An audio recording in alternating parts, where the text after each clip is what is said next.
I've seen Ian's headline. I hadn't seen it before. What is it? Ian's headline on this is Europe just can't give up moaning about 5G in drivel from Draghi. Yeah. You didn't fuck around there, did you, mate? I just hate these. Let's get another report written by some European bureaucrat. You know, he's going to just come up with he leans into his shitty tone in the first paragraph. In a new report about the future of European competitiveness, this is Ian's writing. Former Italian Prime Minister Mario Draghi spouts the usual nonsense, uses the word fragmentation a lot, and effectively calls for mergers. Sigh.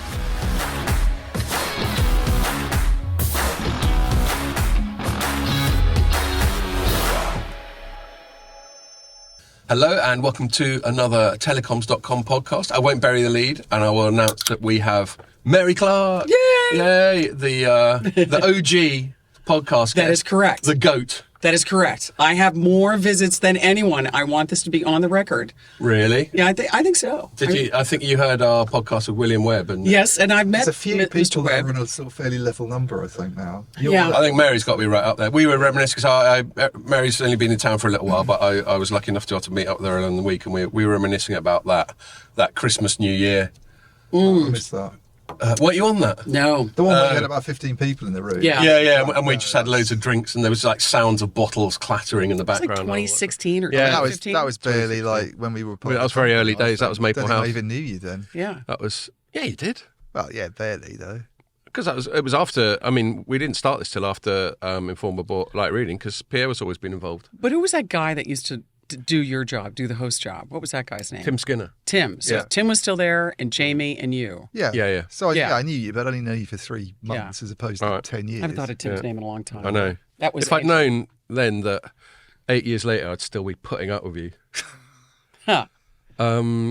Only joking, obviously. That's said with affection. That was really cruel. I'm just going to go quiet now for the whole He's going to be podcast. quiet. He's out in the corner, drink I his have to beer. listen to your bollocks. And his lucky pigeon, I must say, lucky pigeon koozie that he's got, which I'm very proud of. You guys are Koozie. still using it. Koozie, we like to call it a sheath. Yeah, I'm going to let you say that. I'm going to let you say that But one. yeah, so that was last time Mary was here. She brought a bunch of lucky pigeons, some of which is still knocking about. Yes, the 'cause wingspan. It's 8%, and we just don't dare. Well, the only person we Give can it a give go. that to is Howard Jones. Well, we did get Howard Jones when he came on a little while back. He forgot to bring any beers, and he was like really sort of contrite and He's going and to love this because regretful. I was talking to him about this about 2 days ago. Right. Yeah. And we said, all right, then you can have some of our beers, but you got to have a forfeit one. And we found this one that's about half a litre of bit of 9.5%. Oh, my God. And he drank it like a pro. Well done. Fair play And he to could him. get out of the booth after that? I mean, Yeah. Wow. Right. And he joined us for a few beers after. He's got very decent tolerance, that bloke. Yeah, I don't know how he does it because he's not big, is he? Pierre needs a beer. Yeah. Pierre needs a beer. And I'm drinking, I found, thanks to M&S Food, I've got a little Italian Pinot Grigio going. So yes. I'm feeling very... So yeah, Mary, because she's a certain higher class of guest. Yeah, I've plastic bottles of Italian She popped Pinot into M&S and got a plastic bottle of Grigio. Two, mind you. Garganega. Well, there was Pinot Grigio. remember Igor Leprince? He was also. Igor Oh, yeah, he Leprince? got a bottle of wine, but he wasn't allowed to open it. Well, it's disappointing. I just thought we can't be. Have we still got it in the room? Yeah. Yeah, it's just down here. We should probably drink that at some point because it's not vintage. It's I not know. like I it's just going to don't get better. dare. I just don't dare do wine on the pod because we'll just be mashed at the end It's of a it. Chateauneuf de Pouf. It's probably quite good.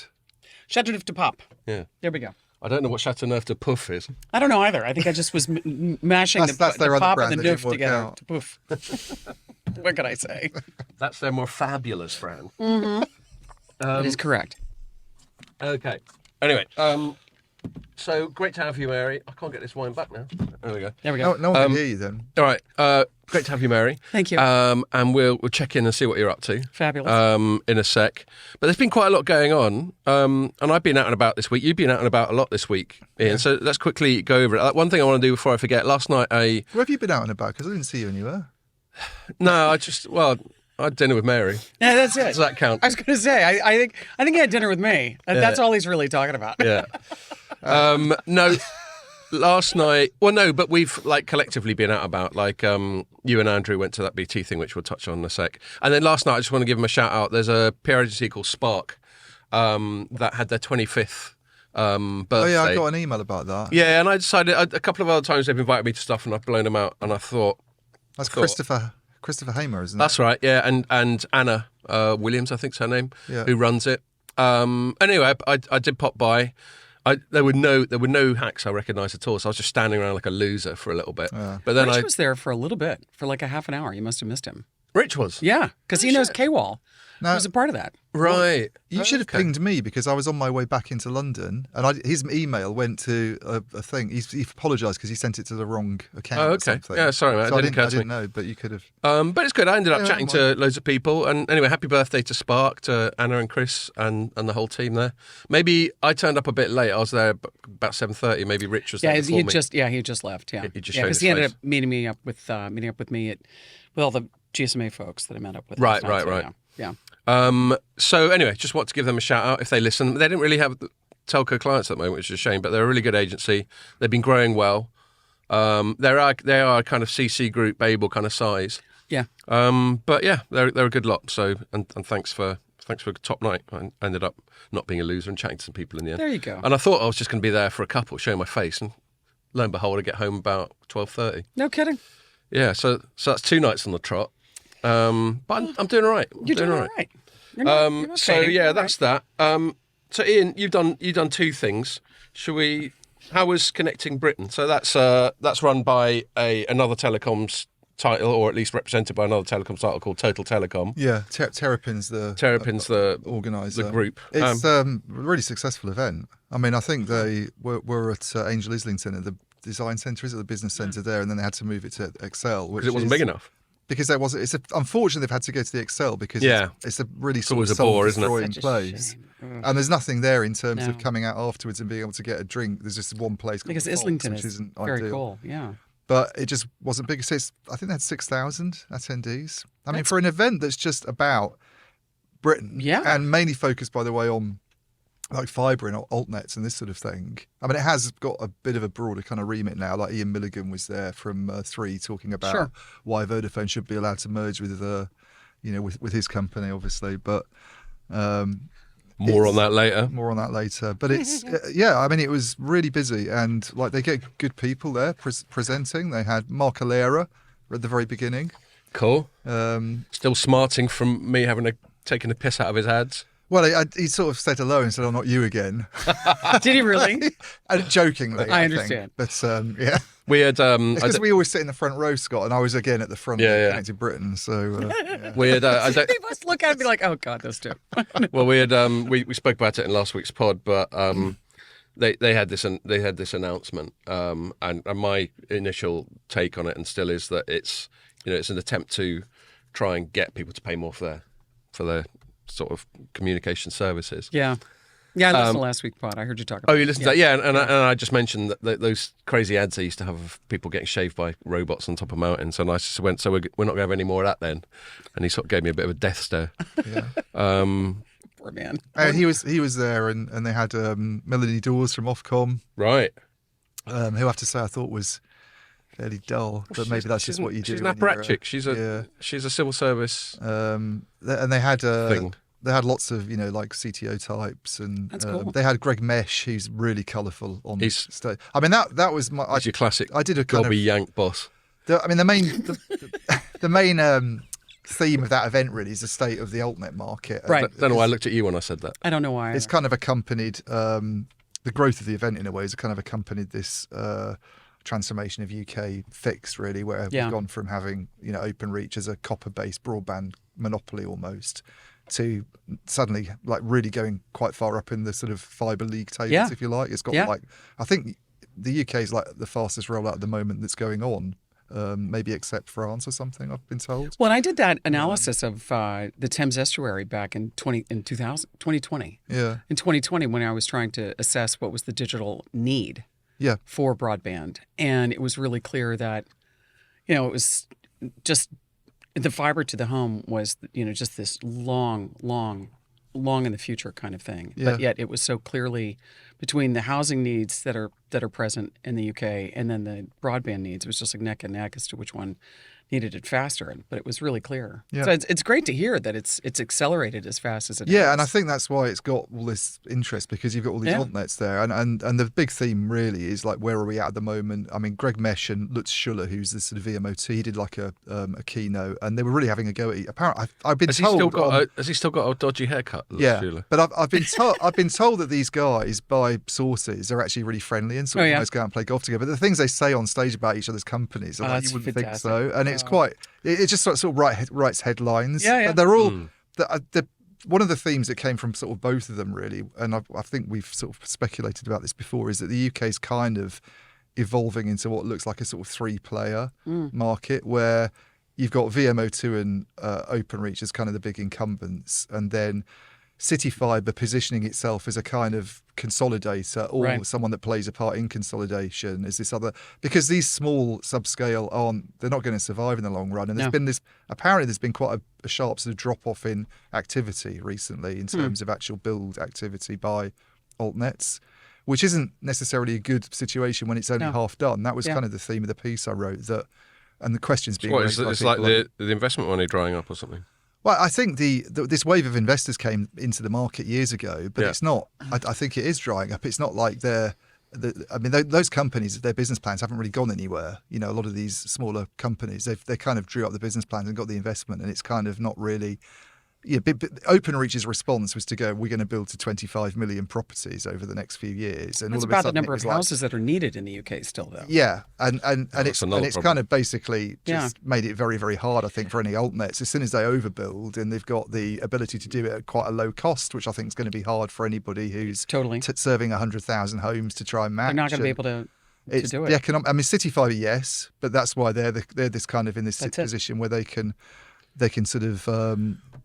Be that consolidator, I guess. What you've just said about like the rate of build drying up and investors, it reminded me of a story from 10 days ago where my headline was VMO2 reportedly seeking investors for wholesale network project.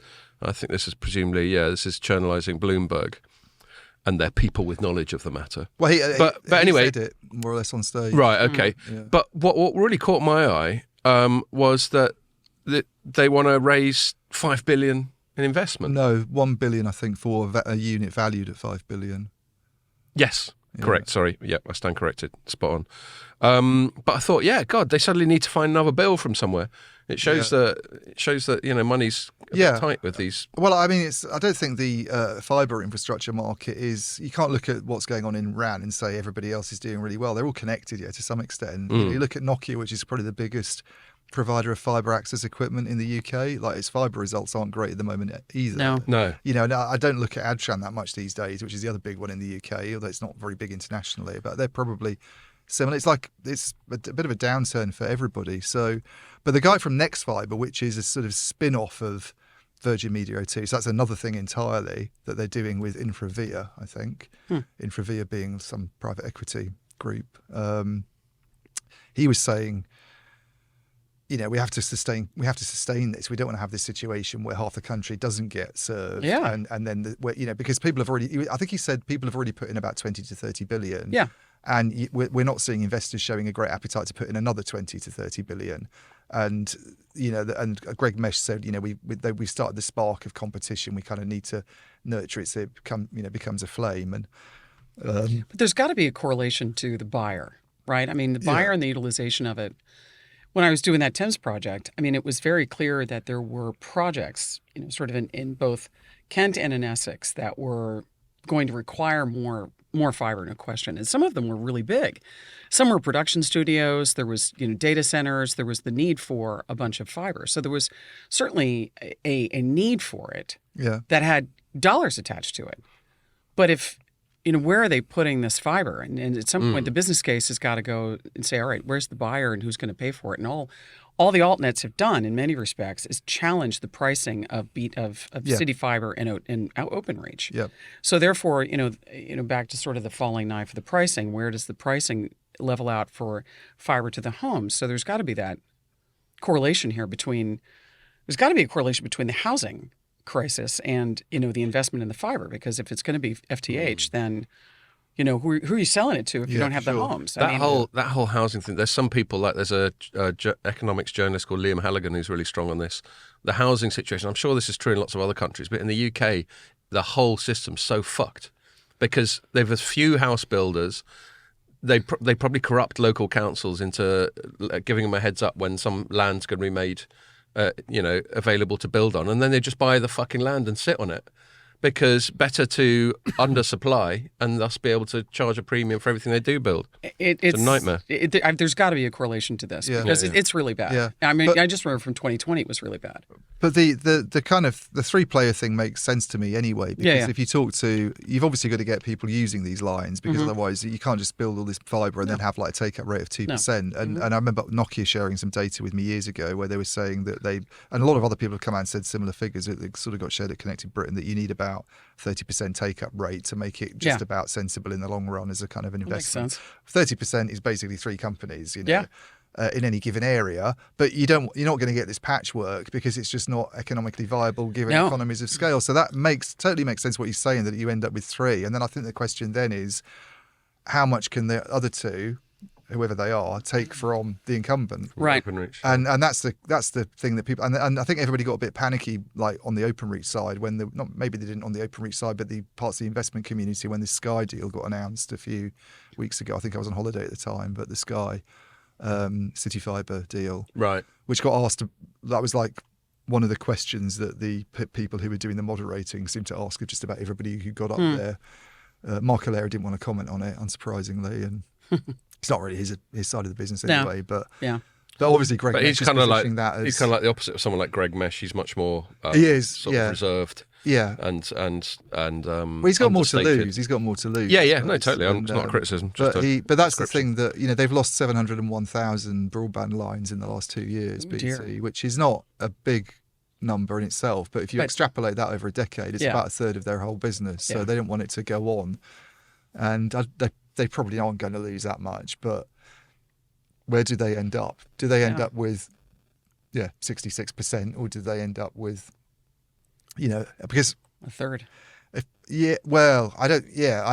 can't see that happening. But if they don't end up with a fairly big share, having been pretty much 100% at one time, well, not quite that because you've got VMO2 but it's still there's not the thing for them is there's not really anything to be gained from it because all they're doing is replacing copper revenues with fibre revenues, whereas any of the altnets going in, it's like it's fresh business. So it's just greenfield, it's just cash. It's greenfield, it's just cash. Where this is like all you're doing is like you're spending a huge amount of money just to keep your revenues stable, essentially, and you're going to lose some market share. So you're spending a huge amount of money to see your revenues decline is kind of... Sounds like another problem we know of the mobile operators. Does that sound right? There's some correlation there, I think. I'm sure we'll get back to that, but I'm gonna move it along just because we've got lots of other stuff to cover. And you went out to something else, and so did Andrew for us. Yeah, I did Connecting Britain day 1, and then Teresa went on day 2 as well. Right. She was there on day 1, but she went both days.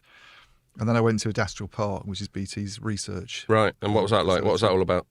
That was a day they were doing dedicated to the subject of security, which is like a big deal for them these days. And so it was, but there was a lot of really senior executives there. It was a big deal for them. It was a big deal for them. They had a lot of customers there. They had members of the press. They had people from the FT and Bloomberg and the usual kind of crowd up.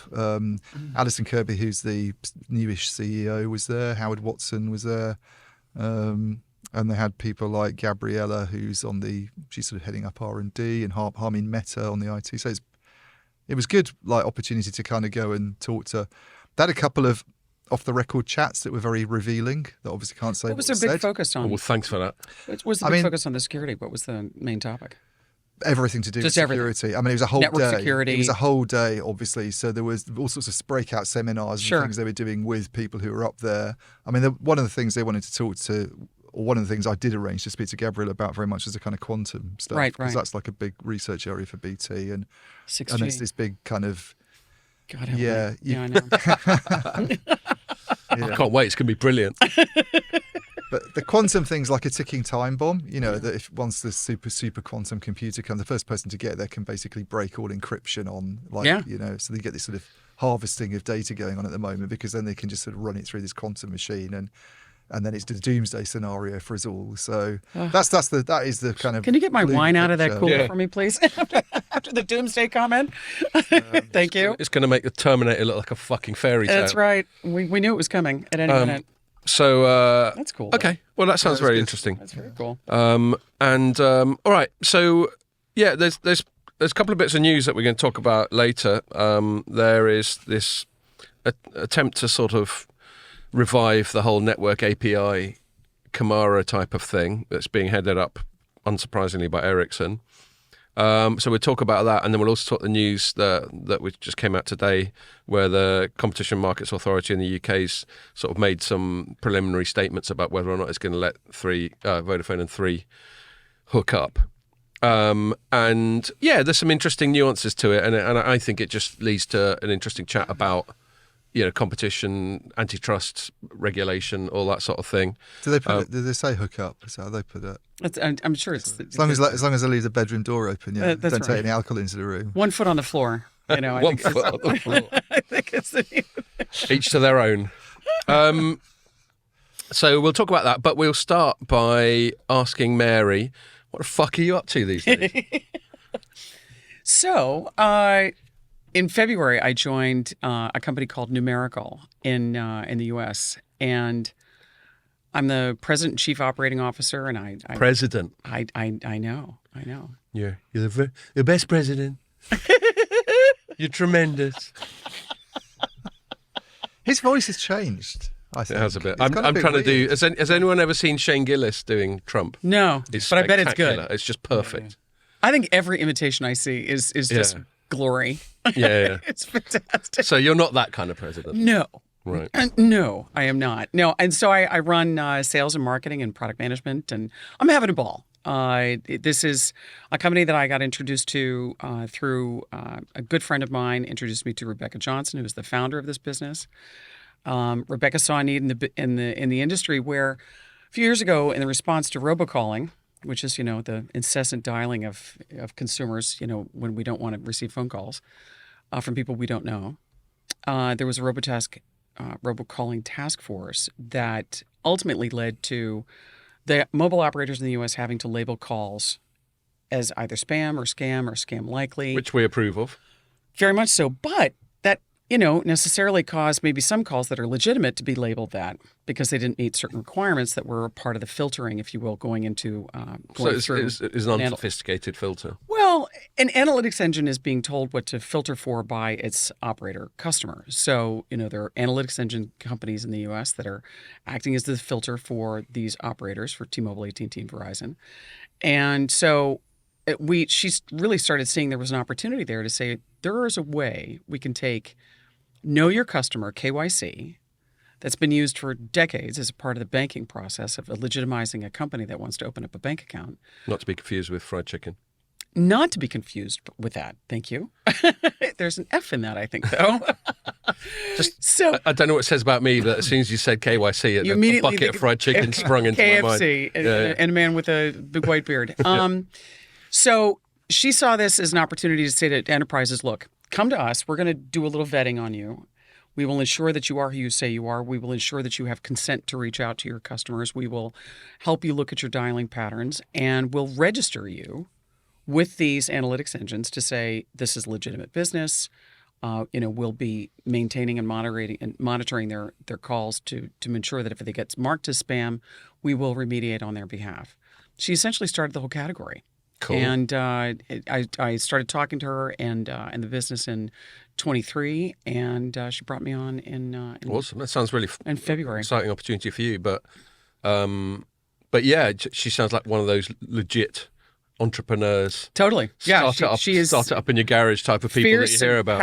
Passionate and fearless. It's amazing. It's and she spells her name with a K and an H. She does, which I think adds to her appeal. There we go. And you're looking at a story that just came out. Yes, well, quite.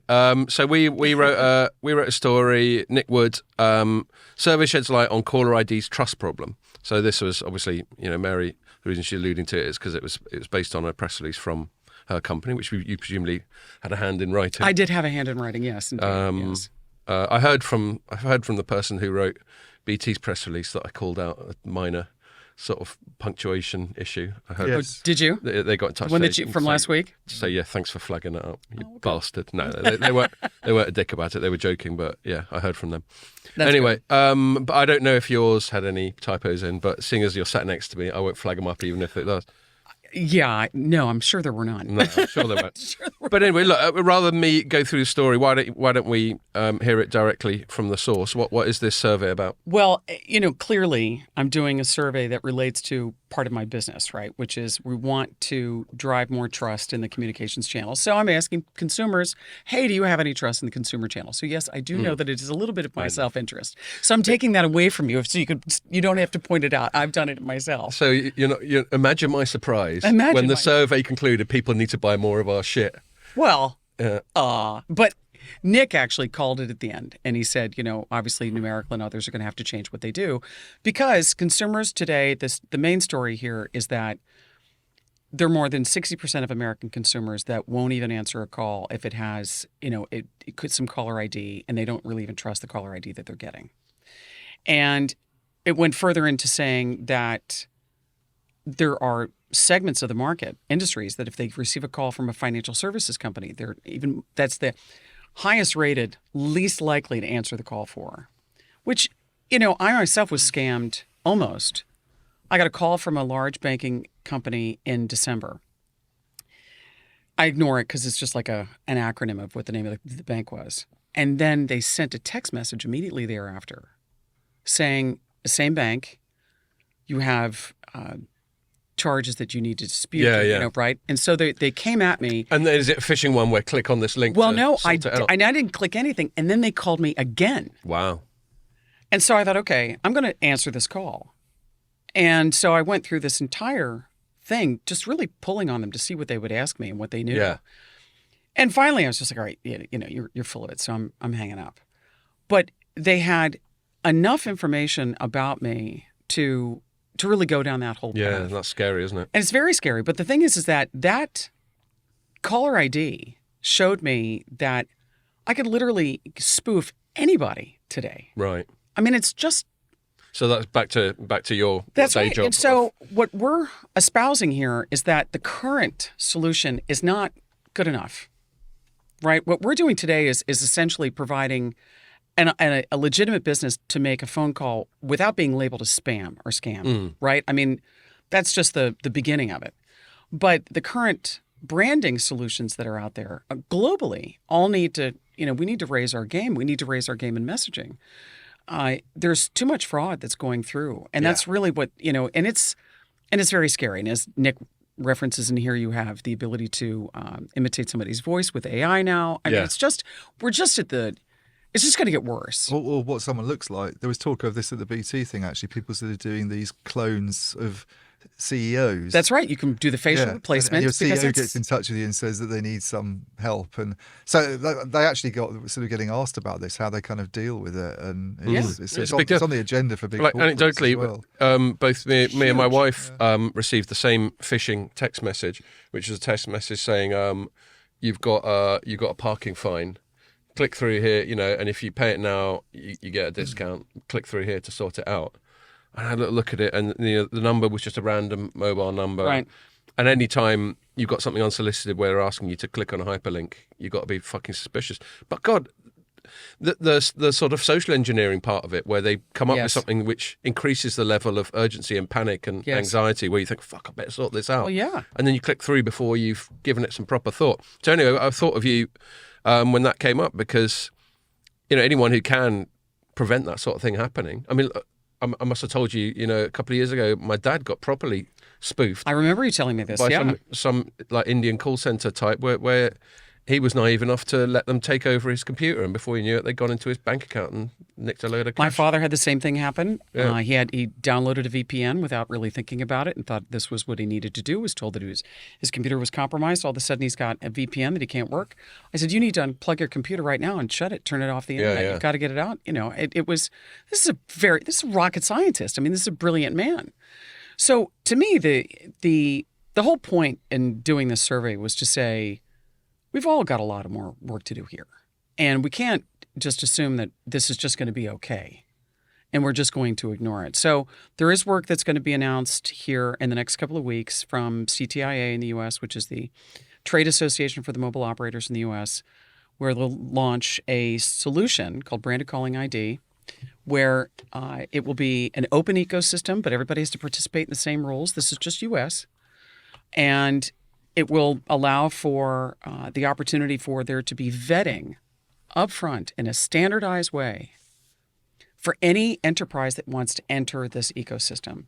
And then they have to send certifications. So there'll be a certification authority that's applied to this that goes all the way from the originating service provider to the terminating service provider. And so, there's the ability to do this. So I'm now talking to other folks in the industry, and we've talked to people around, we've talked to some folks in Asia, we've talked to folks here in the UK. We've got to get better at this. And messaging is just as bad, if not worse in some respects. Yeah. So that was really the point of this survey. So I urge those of you that are out there to go to Numeracle.com, Numeracle.com, to get the report and check it out. But it's I think a critical issue, and one of the missions I think that the company, my company, Rebecca's been on from the beginning is like, look, we all talk about in telecom, voice, and who the hell talks about voice anymore, right? Nobody talks about voice. Voice isn't, it doesn't take up network, anything. I mean, there just hasn't been.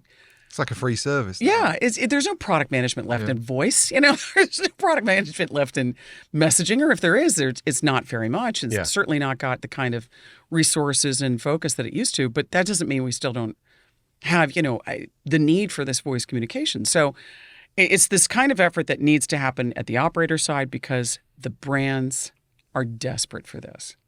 The healthcare providers, the financial service institutions, everybody needs it.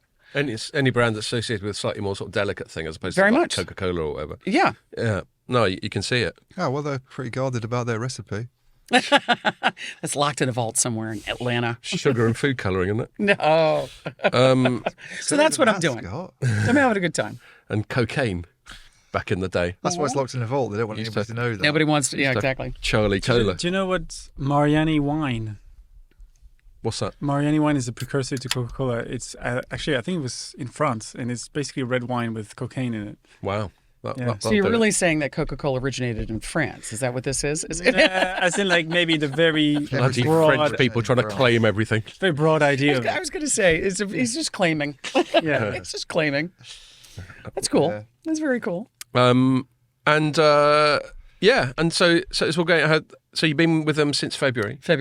Yeah. And presumably you're over here on that sort of business. I'm going. Yeah, I was here to see obviously you guys and have dinner with you and see some. I know others. I've got double Mary. I'm very. And I know. And then next week I'm at an event that has been hosted by the CPaaS Acceleration Alliance, or KPASA, as they call themselves. And it's their summit. It's in Amsterdam, and I'll be among CPaaS providers because we sell our service directly to enterprises, but we also resell and do partner relationships and partner deals, so channel partners. So I'll be talking to folks about, is there an opportunity for them to utilize our service? I hadn't and heard resell. of that event. I was going to ask you on the security stuff, like your perspective on, because there's a lot of talk, obviously, as you would expect from a company trying to sell security products, about how companies need to take this seriously. And I think they came out with some data that weren't actually BT originated findings about how the threats are getting, it's just getting worse all the time. Yeah. Essentially, which probably doesn't surprise anybody. And No. we're all being phished, and we've got these AI doing it now as well. But when you hear about these really bad attacks on organizations that are sort of ransomware attacks, Right. or they get hold of loads of data that they shouldn't have been able to, and there's all this huge reputational damage. But I couldn't get a sense really from I didn't really get a chance to ask it actually, but whether they think it's to do with sort of negligence by those companies who haven't taken security seriously enough, or just bad luck. Because I can't imagine that if you're a blue chip corporation, you're not spending lots of money these days on security, and yet you still get these situations where some very clever hackers, and apparently nowadays they were talking about, there was a really interesting session on where these threats come from, And it's not just, I mean, the state ones, as you'd imagine, it's 4 countries. It's apparently North Korea, Iraq, Russia, and China. Yeah. And then you get these, but then most of it's to do with like set up very much like Informer would be.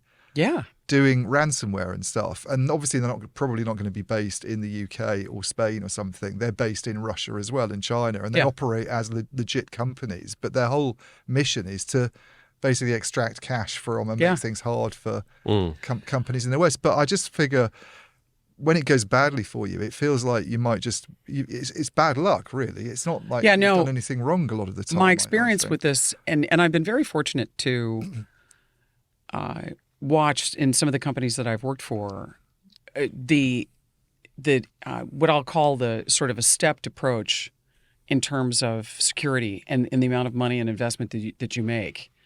And, the larger the data set that you have access to, the larger customer base that you have access to, the greater and greater the risk is.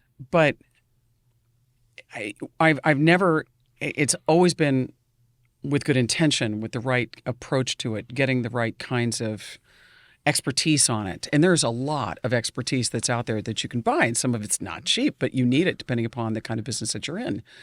But what, on the other hand of that, though, is that for every step that is taken inside of a corporation to secure its environment, there is another hacker that's out there, another fraudster, as we used to call back in the day, figuring out a way to beat that. It is a constant arms race. Yeah. And I think we don't like to think about it because we want to think that we're doing all we can, we're doing what we should be, but it can take the very smallest chink in your armor to be just open up like a sieve. And that's where the scary stuff is for a CIO and a CSO is this idea of I could have one employee that could be, where my risk is. And I can only do so much to mitigate that risk. Yeah, there was talk of the internal. Oh, the internal stuff is scary. Yeah. Scary. Yeah. Because you really, and that's where things get really terrifying because it's, the internal thing becomes one where how do you protect against that? So there's so much you can do technologically, but then the internal risk is enormous. Yeah. But that still doesn't even. And it also becomes geopolitical in itself, doesn't it? Because if you've got a lot of Russian employees, but they're not in Russia and they might have lived in this country for ages, you're still going to be going, hang on a minute, it's, we're a software company. We don't really know. They probably have to go through some sort of rigorous checks. A lot of organizations these days. I mean, the security checks and that sort of thing are pretty monstrous, but it's not. It's scary. But someone likened, I think it was another journalist, it might even have been James Pearce, who was there. Shout out for James Pearce if he listens. But he was saying it's probably like I mean, it's an obvious analogy, but it's like if you're a bank, you spend on physical security, but that doesn't mean you're never going to get somebody coming in and trying to do a stick up. That's right, exactly. And if it's very well planned, they might, who knows, they might get some money, but that wouldn't prevent you from investing in it, the chance that that's going to happen. So I suppose it's a similar. Yeah, very much so. A similar thing. But it is an arms race. There's no question. Yeah. It is constantly, and it is scary because then you go through. I remember going through crisis training for a security breach because I was running communications at the time, and so I was very much some of the center points. So it's just like, okay, how do we deal with the internal communications? How do you deal with the external communications? What's the reputational damage that we could possibly have?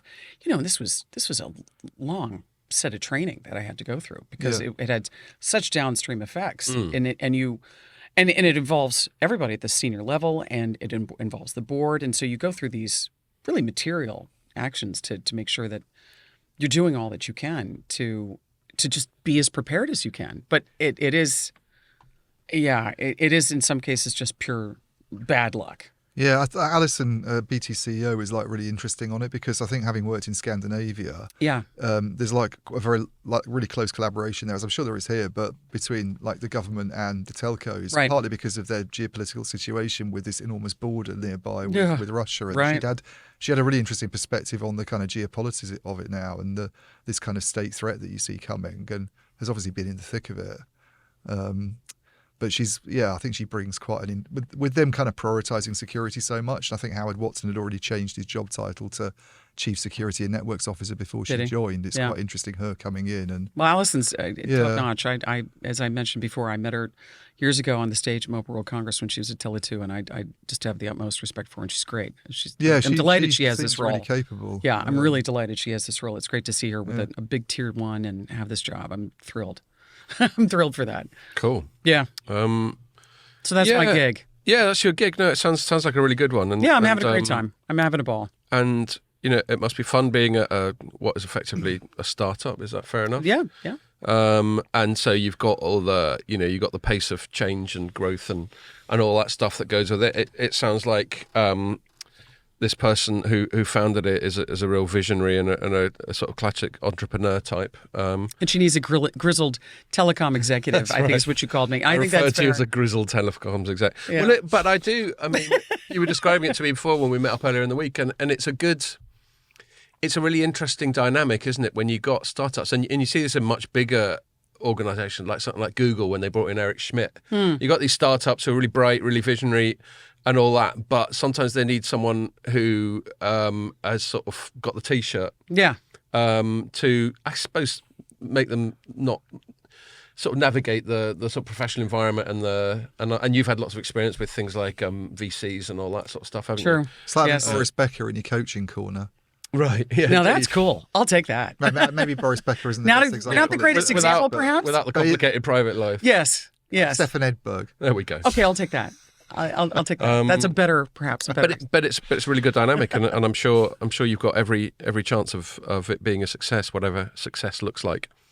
But yeah, it was an interesting point, and it kind of leads on to a news item that Nick made when he was writing up your survey about what was his penultimate paragraph. He goes, a zero trust ecosystem is emerging, though, an ecosystem based on open network APIs. APIs like number verify and device location promise to make life much harder for scammers by enabling automatic network level authentication of callers and where they're coming from. This is why I'm so happy to have Nick and Mary as our freelancers, because they always go the extra mile. They don't just rearrange. So good. They don't just rearrange the words in the press release. They actually give each piece they do a lot of thought. Shout out to Nick and Mary. Great. Yeah, totally. It's great. In fact, some people at Spark, I don't think Nick and Mary listen to this pod, but some people at Spark were asking after you, Mary, if you are listening. That's nice. So I pass on their regards and presumed to pass yours on to them.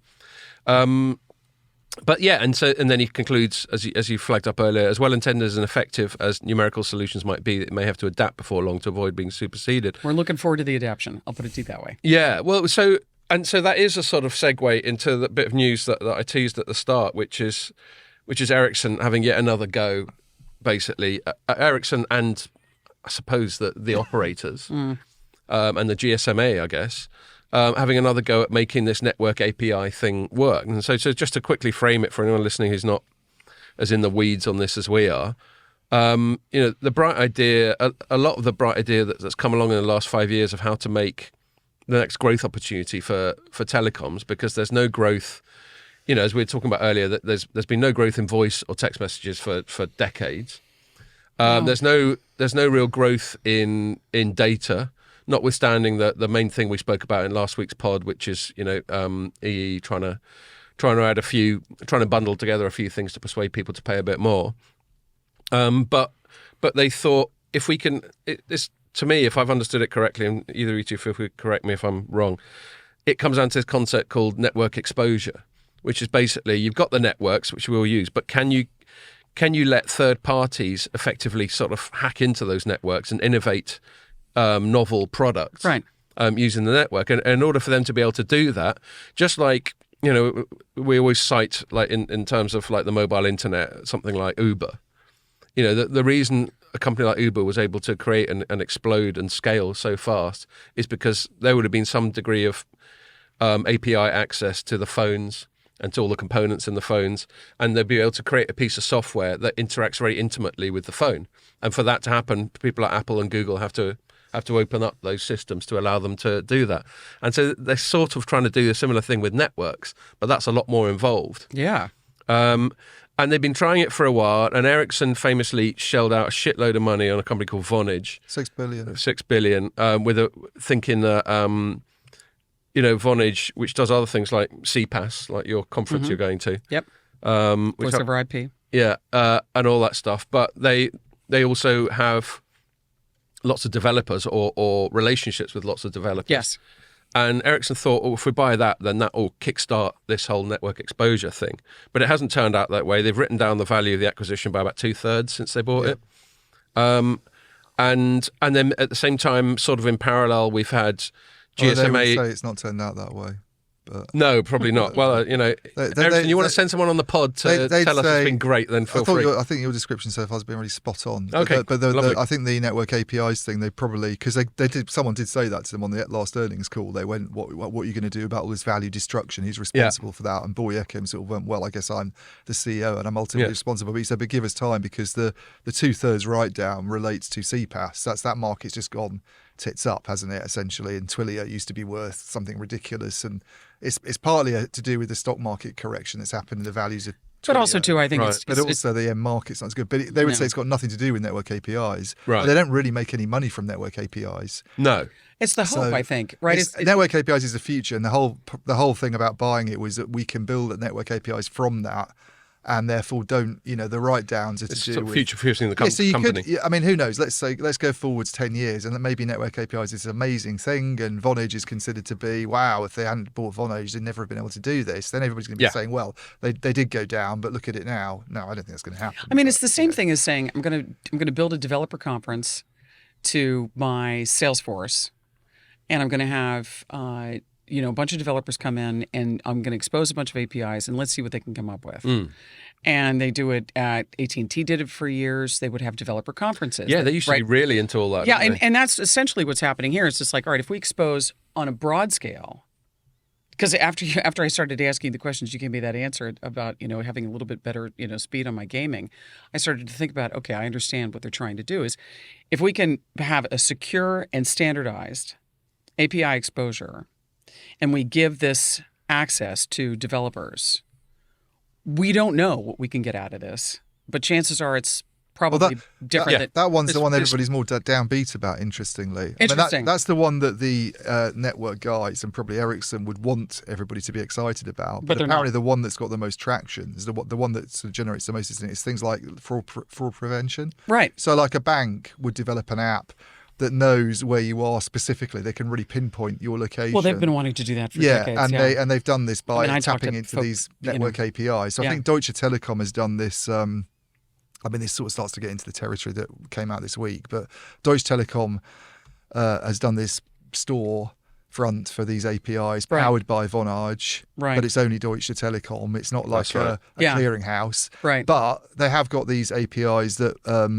that they advertise specifically, and one is to do with one's very much aimed at the banking sector. Really, it's really very much about that kind of you're a developer within a bank. You come along and code up your kind of app, and it allows the bank to then sort of track you. Obviously, you have to sign up to it on GDPR and all that. We did that. I remember doing that for roaming when we had access to the SS7 data. We could have given it back to them in less than 30 milliseconds. Yeah, this is the trouble. It's not really 5G. No, that's why they want the quality of service boost to be the one that really excites everybody. The problem with the quality of service boost, as we said before, is it's like a less shit button that Dean Bundy described. Which I still love. Well, actually, you said it first. Was it you? Yeah, Did you steal it though from somebody else? I thought it was. I got a feeling. I think Dean might have quoted me.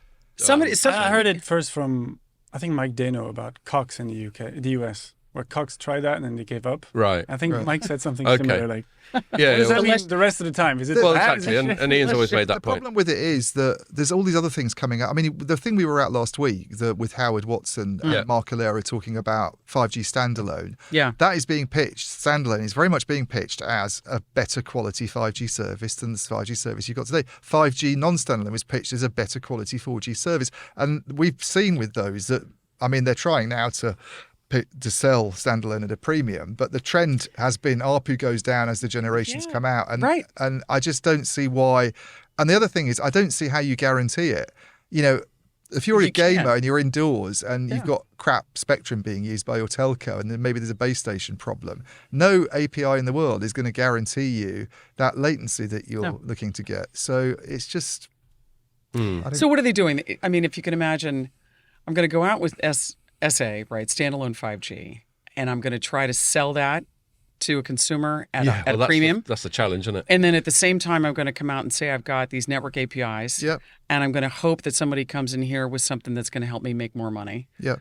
And so these are, two methods of trying to drive more ARPU, right? One's a hope and a prayer to some extent, and one's, an investment that they need. I think the other problem is that even if people, my son sits in his room doing some gaming. I mean, this is a good 5G example, but he moans about lag, and it's better now because we've got a full fibre connection. Yeah, I heard that discussion a couple of weeks ago too. That was hilarious. Made some kind of improvement, and right. My wife disconnected the Wi-Fi last night. He's like, "Mum, what have you done?" She pulled the wrong thing out and she's trying to plug a hairdryer in or something. I thought it was like a disciplinary. And he was in the reaction, middle of some Fortnite. Yeah, I was thinking that. It just went. So, but but even if you go along with the argument that enough people are going to feel like that and care about it so much, and he's not a professional gamer, and they will obviously, and they're going to pay a bit more. It's not very much. If you look at because I spoke with before I came in, I spoke with James Crawshaw, who's Omdia analyst, who's very much over this area. He's written a massive report on network APIs. It's just out this week. Oh, wow. Actually, just came out before the thing, but he was on a call yesterday with Ericsson about the whole API stuff. What did he say? And the initiative itself, which we haven't really talked about, is like an aggregator of aggregators, really. So the Deutsche Telekom thing was a problem because it's just one telco. And the whole idea was you standardize these APIs through Camara, which is this initiative that's run by the Linux Foundation. Or the GSMA says it's got something to do with it. I'm not quite sure why. I'm not sure either. I think it's more like we want to be involved, and maybe they're just there to sort of G everybody up and go, look how great this is. Exactly. But I get that. So then you have them. I think to me it's a little bit like Open RAN, because you standardize the interface. You standardize the interfaces, yeah. But then you still have this problem of integration with separate companies. And if you just have Deutsche Telekom's platform and it's not got anything to do with what Telefonica and everybody's doing. Let me just quickly butt in because I want to finish. Loads of platforms that everybody needs to integrate with. This is supposed to be around that problem. Yeah. But I want before you go down and talk about like your conversation with James and all that sort of thing. I just want to finish framing it. Yeah. Because it only got it's fine. It just occurs to me that for the listener. Unless we've covered the essence of it, then our tangents might be less coherent or useful. So Ericsson bought Vonage, and we've covered all that stuff. And at the same time, we've had this initiative which they sort of normally bang on about at Mobile Congress for the last few years called Camara. But yeah, as you've said, the essence of it is, I can see, if we steel man the position about network exposure, I can see that, and I think you've summarised it well. It's very speculative at this stage. It's like, hopefully, it will generate some revenue, but nobody knows. I'm speculating, but I'm assuming that's what they're hoping to do. Is that I think generate applications that are currently unknown. Yeah. But yet by having a standardized, aggregated approach, opening up it's kind of redefining the whole mobile market. Really, or attempting to, or open up a whole new front of potential commercial opportunity. Right.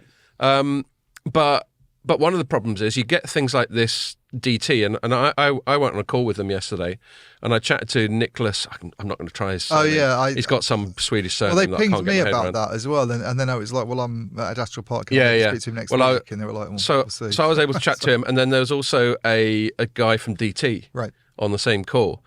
And Vonage and DT, so this Nicholas, can't pronounce his surname, is something like that. Something far too Swedish for me. Is he Dutch though? I don't know. Is it? I don't know. All right, we're foreign. I thought he was maybe Dutch, but okay. Or is he even not Dutch at all? Is he actually American just with a Dutch name? Wherever he's from, I can't pronounce his surname. Okay, and we apologise. Yeah, it's not as easy as Rory Reid. So I'm just going to call him Nicholas, like he's my mate. There you go. And then Peter, whose surname I forget, but I probably could pronounce that one. Is that Nyquist? No, well, I'll find it now, and I'll tell you. So Nicholas, I'm going to, now I can see it spelled, I'm going to give it a go. Höveldop. Yeah, Nicholas Höveldop. There we are. He did it. Look, he got that. Yeah, I know he's good at that sort of thing. And Peter Arbiter. Oh, there we go. Who's the arbiter of APIs at DT. I can't do your Scottish accent though, or your Cockney one. You got the other stuff. There are a lot of people. I do silly accents. You do pronouncing foreign things properly. Ray, I mean, I know that Neil watches this podcast, so he's probably going to hear this. But Ray LaMaistre, I hope I'm not embarrassing Ray by saying this, does a brilliant Neil McRae accent. Yeah, he can. I think he can do his voice almost spot on. As opposed to mine, which is just a sort of yesterday. Throwaway generic Scottish accent. Hear it, Ray. Yeah, I mean he's doing it in a nice way about Neil, obviously, but it was good. Spot on. It was really Neil good. McRae. So I chatted to both of them, and the interesting thing about it is a year ago, and I think Ian's already alluded to this, there's a story written by Nick Wood, Deutsche Telekom's API launch is a win for Ericsson, and this was Deutsche Telekom partnering with Vonage to come up with this API platform. And the reason I mention it, other than the fact that this guy, Peter Arbiter, was also on the call, is... He's the arbiter, is he? I've already made that joke. You can't have that. Yeah. It was shit when I made it, and it's certainly not got better. Proves the age. It's like fine wine. Let's just say it again. Yeah, I mean, here's a quote from Peter talking about that thing they did a year ago. He said, if just one of us opens up our networks, that doesn't offer much to developers. And so that's the essential point. And I think maybe a year ago you would have made that comment, and you always have. There's no point in having these piecemeal API initiatives. Well, I like to be, ahead of the... You are. Credit where it's due. He's ahead of the curve. So that's really what this thing that we keep alluding to is all about. Is they're trying to aggregate all these little piecemeal things so that you just got one point. If you're a developer, you just go, if I go through this channel, this aggregator, then I get access to all these networks. Right. Presumably, Ericsson's put in place a platform with a user interface, and it's going to be it will do. It's early days. Having a developer go in and figure out what kinds of connections they want to make and what's the potential application that they're going to do. And I mean, that would be the approach to make this go, right? You got to make it easy. Yeah. The way that James described it to me when I spoke to him this morning. James Spears? James Crawshaw, right, okay. And he's much more over this area than this is the guy from Omdia. Yeah, of course. Is, but and also had his call because they did the analyst ones as well. Which it is very much this is like an aggregator of aggregate. Like if you're there's like 50 aggregators at the moment or something, and if you're an aggregator and you're trying to integrate with 800 telcos around the world, instead of the aggregators just integrate with one platform, and the telcos integrate with that platform, and it's like a lot fewer, far less integration effort involved. Yeah. I think that's the sort of goal really of it. Yeah, and sort of going back to the comparison I made with smartphones earlier, if you're Uber, you've only got to develop 2 versions of your app for iOS and for Android, really. So it's really straightforward.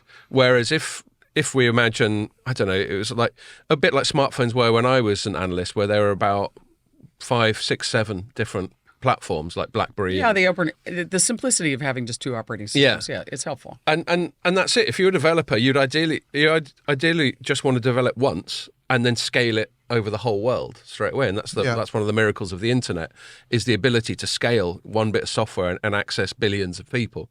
So that's what they want, and that's what this initiative's trying to do.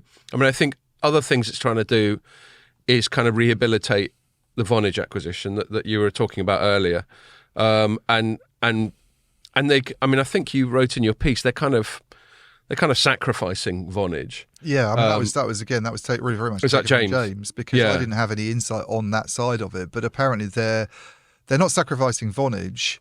And there's nothing, as I say, really in Vonage that they get from network APIs, but the global network platform, as they call it, which is their name for the network APIs bit of Vonage, is being taken out of Ericsson and put into this new joint venture.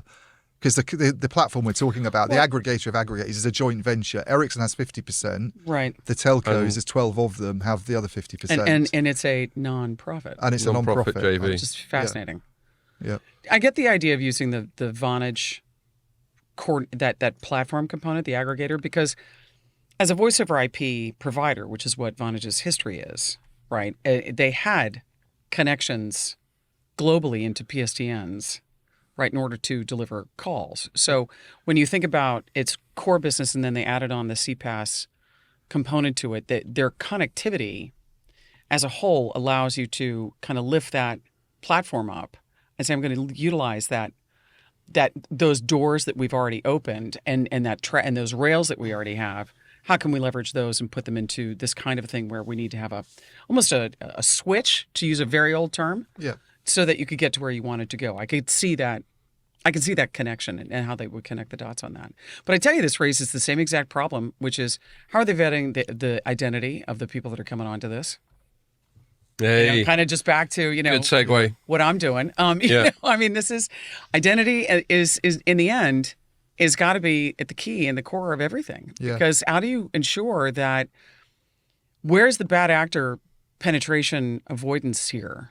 How is that being handled? That would be the next question I would ask all of these people. It's just like, okay, you're going to expose it. How are you vetting anybody that comes in the door? Well, the other thing is, doesn't it make Vonage like a kind of power broker in a way, or it's kind of GNP system? If this is the aggregator of aggregators and everybody plugs into that, doesn't it make this one company have this kind of powerful role? How is this written? I mean, how are the operators identified? Did they say that they are signing up to this? Did they? There's an initial roster of about 14 of them. That they're all going to 12, 14. And they're going to do exclusively this approach? I don't know if it's exclusively. That's the point. Yeah, and I think, so to me... Yeah.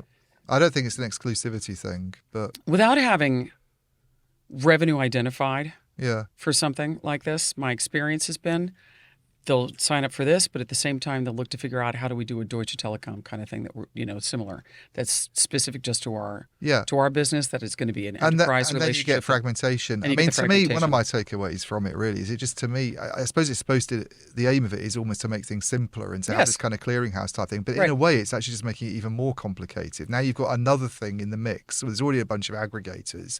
Now you've got this big aggregator trying to be the one that everybody plugs into. But that in itself raises questions, I think, about the power of that. It's a tough one. And, and then the revenue side of it, I still just don't. Well, that's it. I mean, and in the end, I always go back to roaming, right? We knew what the use case was for interoperability there, because people were going to not just stay in their hometown.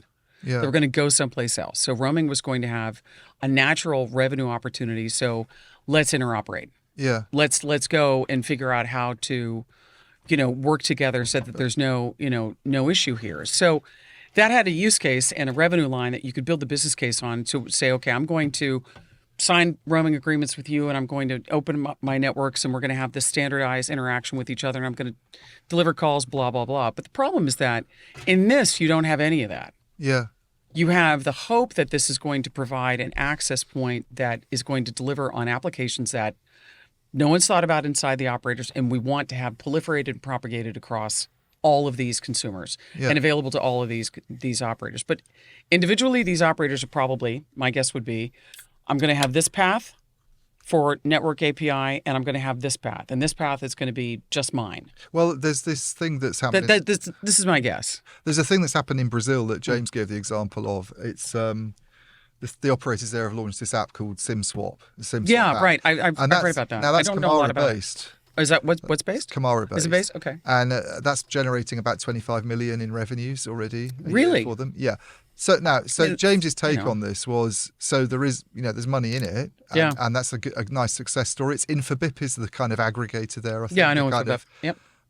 There's CPaaS. Yeah. So it doesn't. Yeah, it's Kamara based, but it doesn't really sound like it's necessarily has a 5G angle to it at all. A SimSwap thing. But his take was there's money in it, and look, there's not a lot else happening at the moment. Thank you. But it's not going to move the needle for the industry. He's back of the envelope calculation about what the global value of these network APIs is 20 billion.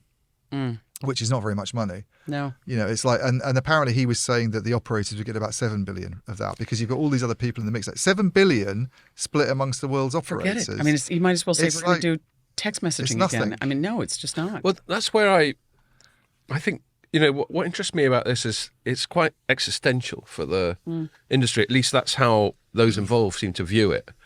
As the way I framed it earlier, where the legacy stuff just isn't making any money anymore.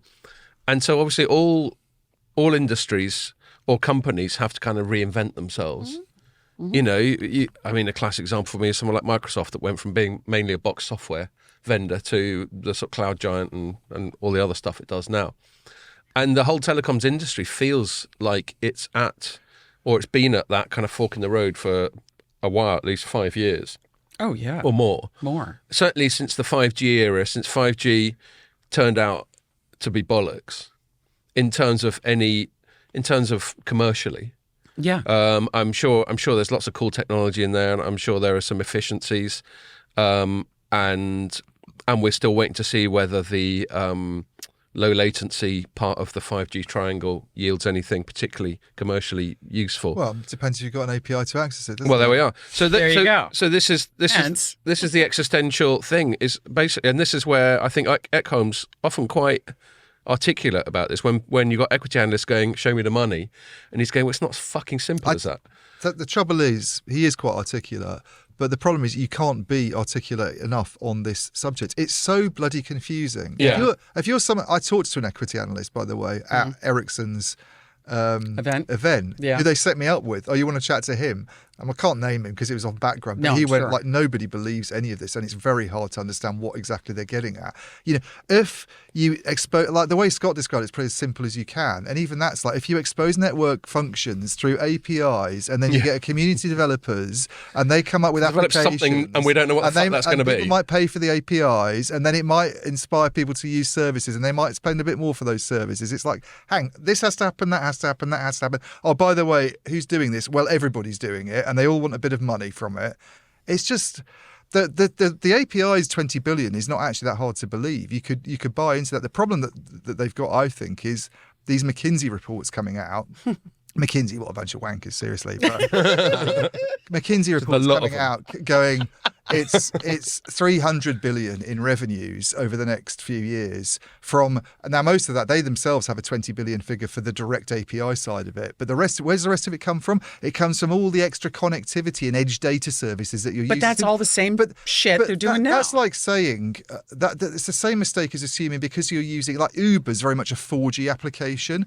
But the telecom operator doesn't get any extra money from somebody using Uber. And that's part so of the why? Issue. Yeah. What is the application that's going to be at the network level? Quite. That's going to allow the operator to get revenue from. Yeah.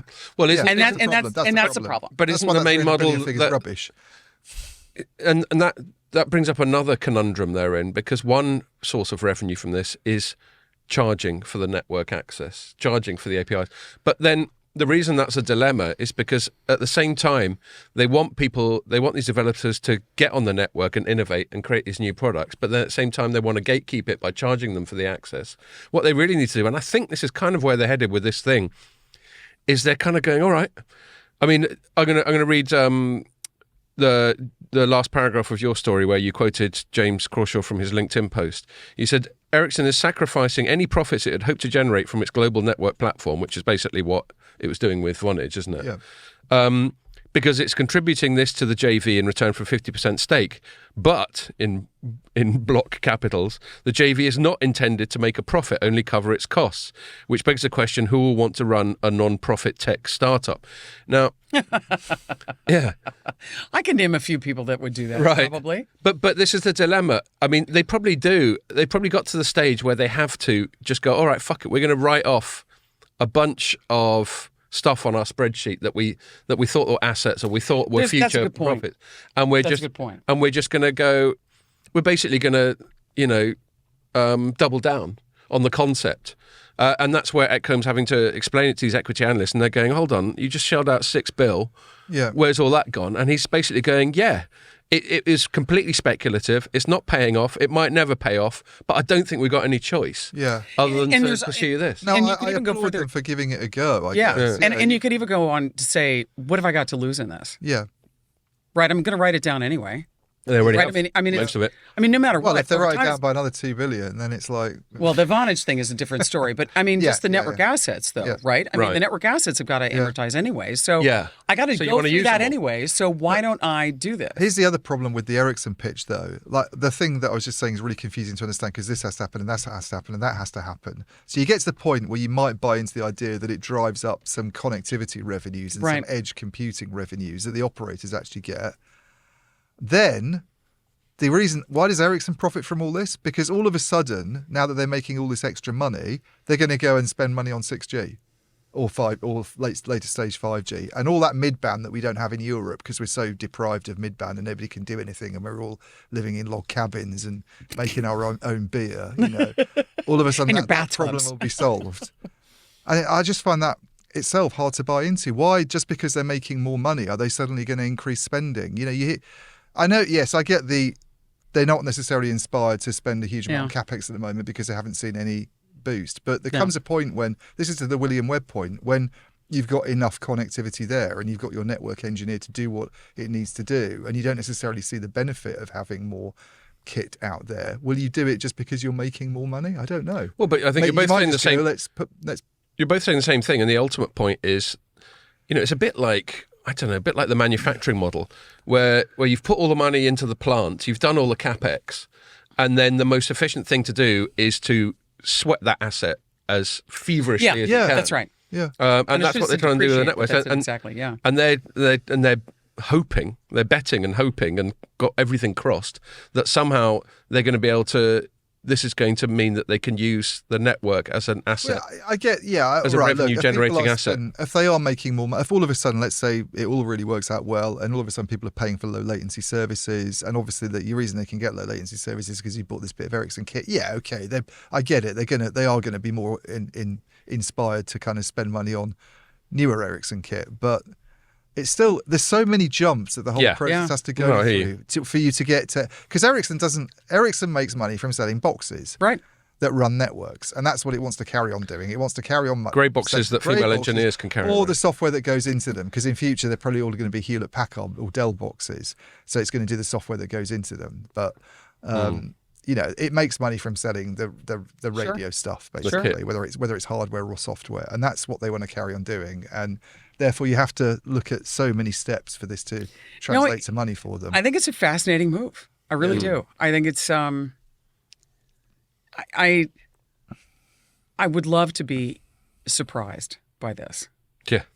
I would love to see something come through. Well, I mean, we all we all count on the we all count on the telecoms industry to pay our mortgages, so we want the telecoms industry to go well. Yes, obviously, exactly. It would be nice if this turned out to be something real.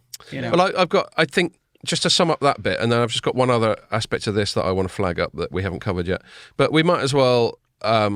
Get it from the horse's mouth. This is the canned quote that Boye Ekholm, the CEO of Ericsson, put in the press release. He said, "Today is a defining moment for the industry and a milestone in our strategy to open up the network for increased monetization opportunities." So that's pretty much what we've just been banging on about. I think we nailed that spot on. Yeah. And then he goes, a global platform built on Ericsson's deep technical capabilities and with a comprehensive ecosystem that provides... This is a long sentence. God damn, it's a long sentence. They do this a lot in press releases. They've never heard of full stops. See, he looks at me as if I'm the one. Yeah, you're a comms person. I'm a comms person. Have a word. So a global platform built on Ericsson's deep technical capabilities and with a comprehensive ecosystem that provides millions of developers with a single connection will enable the telecoms industry to invest deeper into the network API opportunity, driving growth and innovation for everyone. So I think the very long, that sentence got about 4 or 5 clauses in it. I have to say, that kind of sums up well, that sums up the challenge. And this is Boye Ekholm with his comms team distilling it down to the most intelligible thing they could think of, and it's still kind of gobbledygook, isn't it? Do you know what Ericsson's share price has done in this defining week? Oh dear, it's gone up 0.7%. Oh well, at least it didn't go down. At least it didn't go down. It did actually it goes like that. I think. Exactly. That's only because it already wrote off the Vonage thing. Imagine if it hadn't written off any of the Vonage value and they announced this, then it presumably would have gone down. So just one other thing I want to say is actually Nick wrote it, but I had the briefing, so I just, with his permission, just added a bit of my own copy to his story. And you always, as journalists, you always want to ask permission because it's his byline. Yeah. So if I'm suddenly writing my bollocks on it, it's under his name. I was just going to throw in, by the way, Ericsson's share price over the last 6 months is up 30%. Ah. My. Now, I wonder if that's to do with some of the problems of certain rivals. Ah, well, that kind of leads into the angle that I was going with. Is well, let me read this. This is the final paragraph of Nick's thing, but I actually wrote this final paragraph. I said, in our interview, Heuveldop and Arbiter, I'm getting better at it. Yes, you are. were very keen to stress that this initiative is open to everyone. It's about unlocking the potential of networks, blah, blah, blah, usual stuff that we just heard from Ekholm.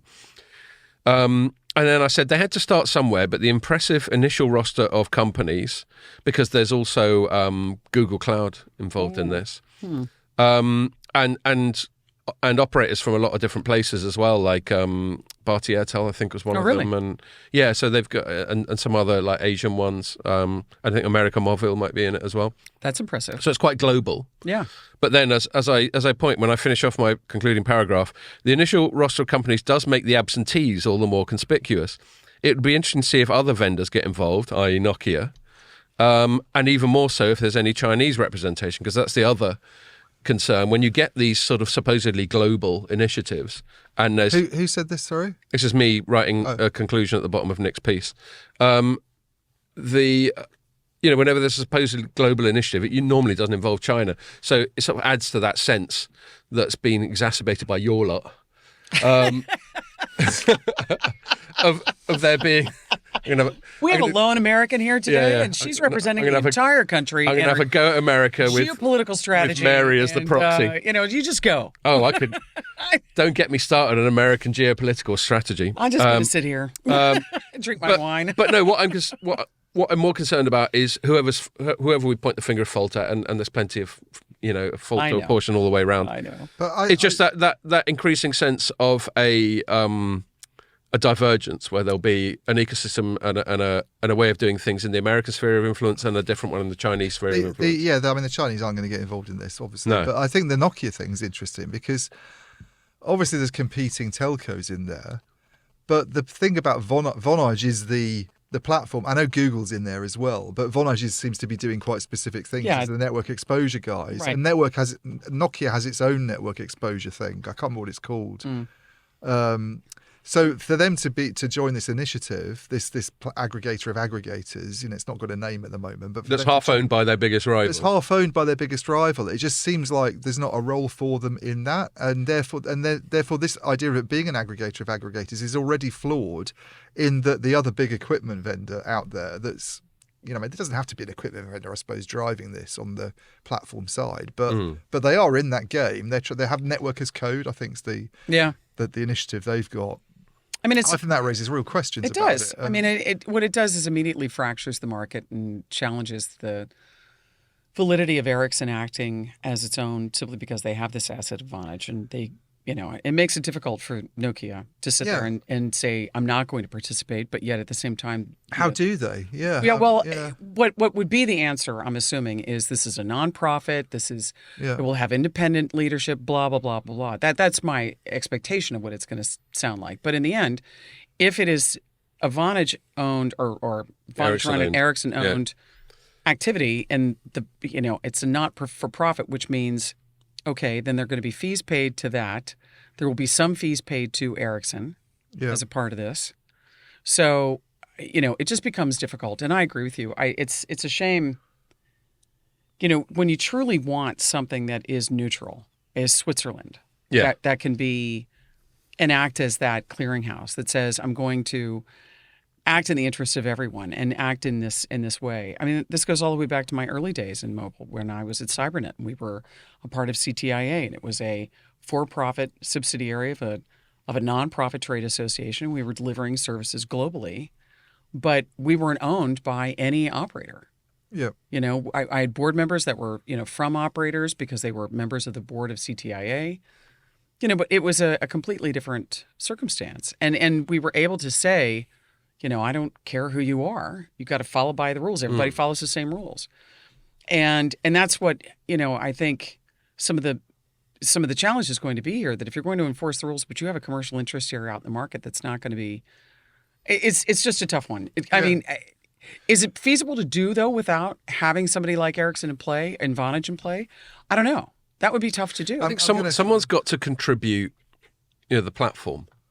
The operators can't do that. They don't have that. No, and it would be hard to replicate. So the Vonage platform makes sense to put into the center. But the Vonage, I'm going to try and get an interview with this Hervel guy now next week. I'm going to pursue it because the question is, so easy. You know, you've got these operators that are competitors involved in this. So why not Nokia? Right. But that puts them in a position where they have to answer why it can't be Nokia being involved in it. You know, I mean, and your questions about how the money works. The non-profit thing just throws me a bit, really, because... Yeah, but I think it has to be. It doesn't throw me at all in concept, because I think it has to be. Well, it's in practice. If they want to attract as wide a possible ecosystem of contributors to this, they have to take the money out of it. Yeah, but then that limits the revenue opportunity, doesn't it? But only the direct revenue opportunity. Their point is the indirect revenue opportunity is like the whole rising tide lifts all boats. Is they're saying, look, this is we're all just speculatively trying to boost the whole industry, which will profit from in some distant way. McKinsey side of there's going to be extra connectivity revenues and edge-related revenues. I'm not saying I buy into it. I'm saying that is my understanding of what they're counting. That's the rationale. I mean, the problem is that if that was the expectation that's where the money's going to be, they could do that without going down the APIs route. Really, I think you could try and monetize services that what are we talking about? Fraud prevention and location, and standalone 5G has got lower latency and higher throughput. That you don't need to have some kind of API stuff to be able to do that. But that's just being launched by BT now, and the other two operators do a bit of it.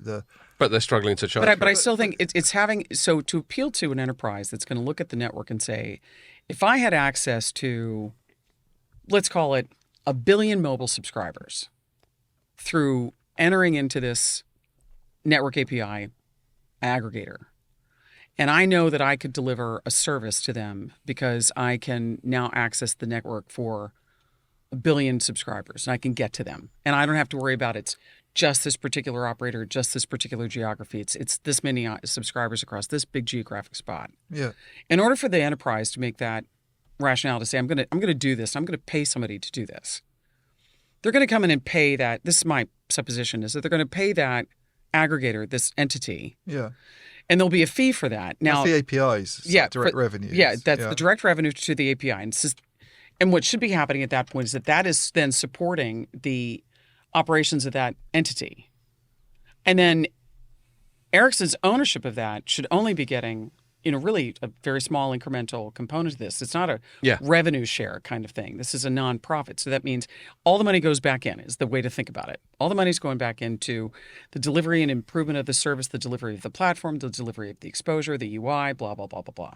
So I've got to make sure that I have an opportunity here. So it's incumbent on this entity to make, the proverbial easy button available to the enterprise to say, well, the not shit button. Yeah, the not shit button to say, look, I have, Mr. Enterprise, you have an opportunity now, like a healthcare provider or a banking institution or something like that says you can now get to your subscribers this way. And so what I would hope is this entity is going to create the marketing associated with this and help drive the utilization of these APIs. That would be the mandate that I would give to this entity. Yeah. Because otherwise it's a big waste of time. But I could buy into that side of it. But all I can see then is that it helps you develop 5G specific applications in the way that we might call Uber a 4G application. Sure. I don't see how the telcos make any money from it. I don't see how any of this translates into extra connectivity and edge revenues for. I can see it turning into revenue. Don't get me wrong. I can definitely see it turning into revenues for the application developers. Sure, you can develop a. Well, that's why I go back to what I said before, which is what's that network level application? And that's but I can't see any of this turning into extra connectivity. Everybody's already got like dozens of gigabytes every month. Maybe this is going after William Webb's whole supposition, though. Maybe this is, an opportunity to say extending the S curve. Let's extend the S curve. Let's go a little higher. Let's see if we can push that. So all I'm doing is really just getting more utilization of the assets I've already got in place. Maybe it helps boost my, my rationale for building more SA, for more standalone. Maybe that's what it's part of.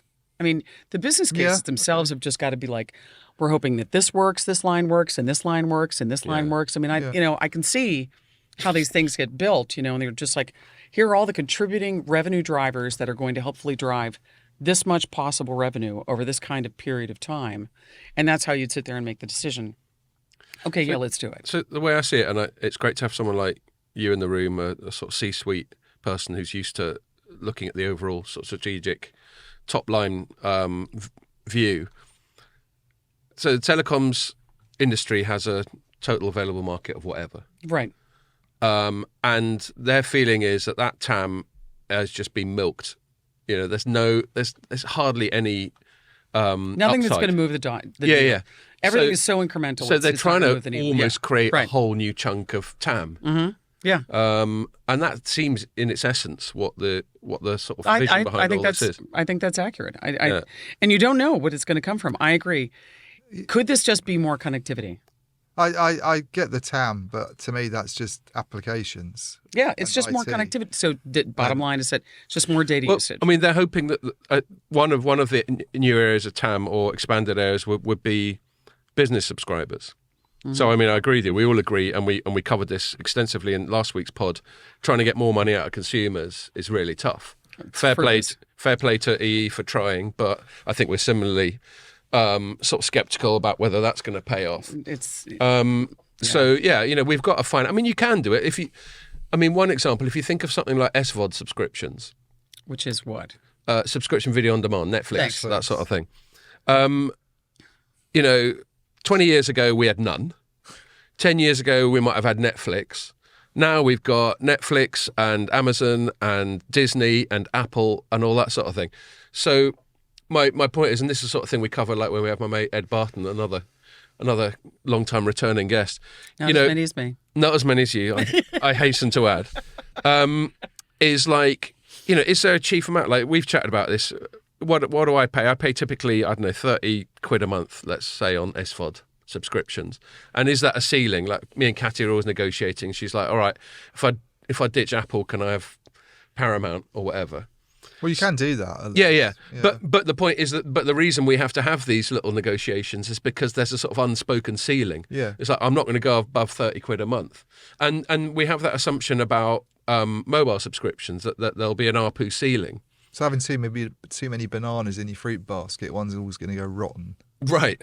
That's like SVOD. It's like, this one's not going to get used. Yeah, and exactly. just sort of rot. You get thrown out. Yeah. I have that problem with limes. Every time we go shopping, we buy limes, and then in a couple of weeks they're all brown. Well, avocados are the worst. They only last about a day, don't they? Yeah. The window opportunity for avocados is pretty fucking narrow. Okay, I'm ripe, and then I'm not. Yeah, no, I'm just a mess. Pears are the same way. Hard guacamole. Oh, yeah. Shit, what happened? And then it's not guacamole, and then it's rotten. Yeah. Exactly. But the reason I bring up the SVOD thing is there was an assumption that there was this ceiling of 30 quid, but maybe it's not, because that ceiling might have been a tenner 10 years ago. Right. Now it's 30 quid. Maybe Katy will push me up to 40 or 50 quid because there's all these things that she absolutely has subscribed to. And maybe that can happen. It hasn't happened, as you know very well, Mary. It hasn't happened with mobile, but it can do.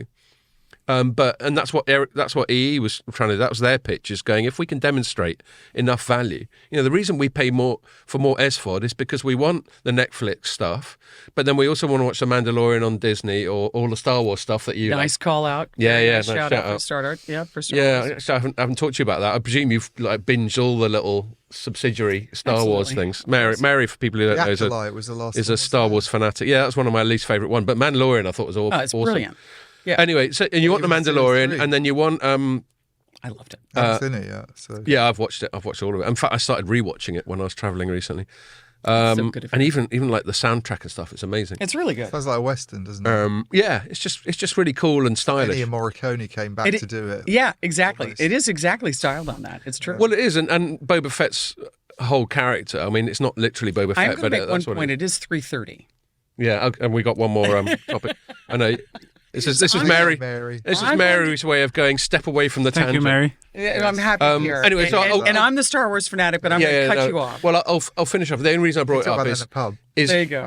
Is if enough value is generated, you'll pay more. That's what I'm essentially saying. If enough value is created, perceived value. Yeah, exactly. Perceived value. And we perceive that because we want Netflix, we want The Mandalorian, we want Ted Lasso, we want Yellowstone. That's right. So we'll pay for all of them. Mm-hmm. So that's what they're trying to do. And in a way, I guess that's just another illustration of trying to grow the TAM. Anyway, I'll take your hint, Mary, and I'll move on. Pierre, I did it. No, it was a good hint. It's good. Well, once we're like 3 or 4 beers in, the tangents get a bit more unruly. I'm on my little second bottle of wine. Yeah, so, I'm happy. So let's go on to the other story we want to talk about. So I just wrote this before we came out. My headline was UK CMA suggests behavioural remedies may be enough for it to approve the Vodafone 3 merger. So to quickly frame it, in the UK, Vodafone and 3 are 2 of our 4 mobile network operators, the other 2 being O2 and EE. And they want to merge. And their argument is they got to because as they are now, they're struggling to make enough money to invest properly in the network, and they're basically getting the violin out and going, poor old us. They basically now present themselves as being shit companies, which is really odd. It's like turned marketing completely on its head. For 2 years, they've been saying we're actually really shit. Yeah. Unless you let us merge, then and then we won't be shit. Well, who were they supposed to merge with before? Well, O2 and 3 tried years ago. Yeah. And the CMA went, no, that's anti-competitive. Can't have a 3-player market. But that's what, like 6-7 years ago? It's not that long. Yeah. Yeah, somewhere in that like 2018. Something like that. 2017. Definitely pre-pandemic.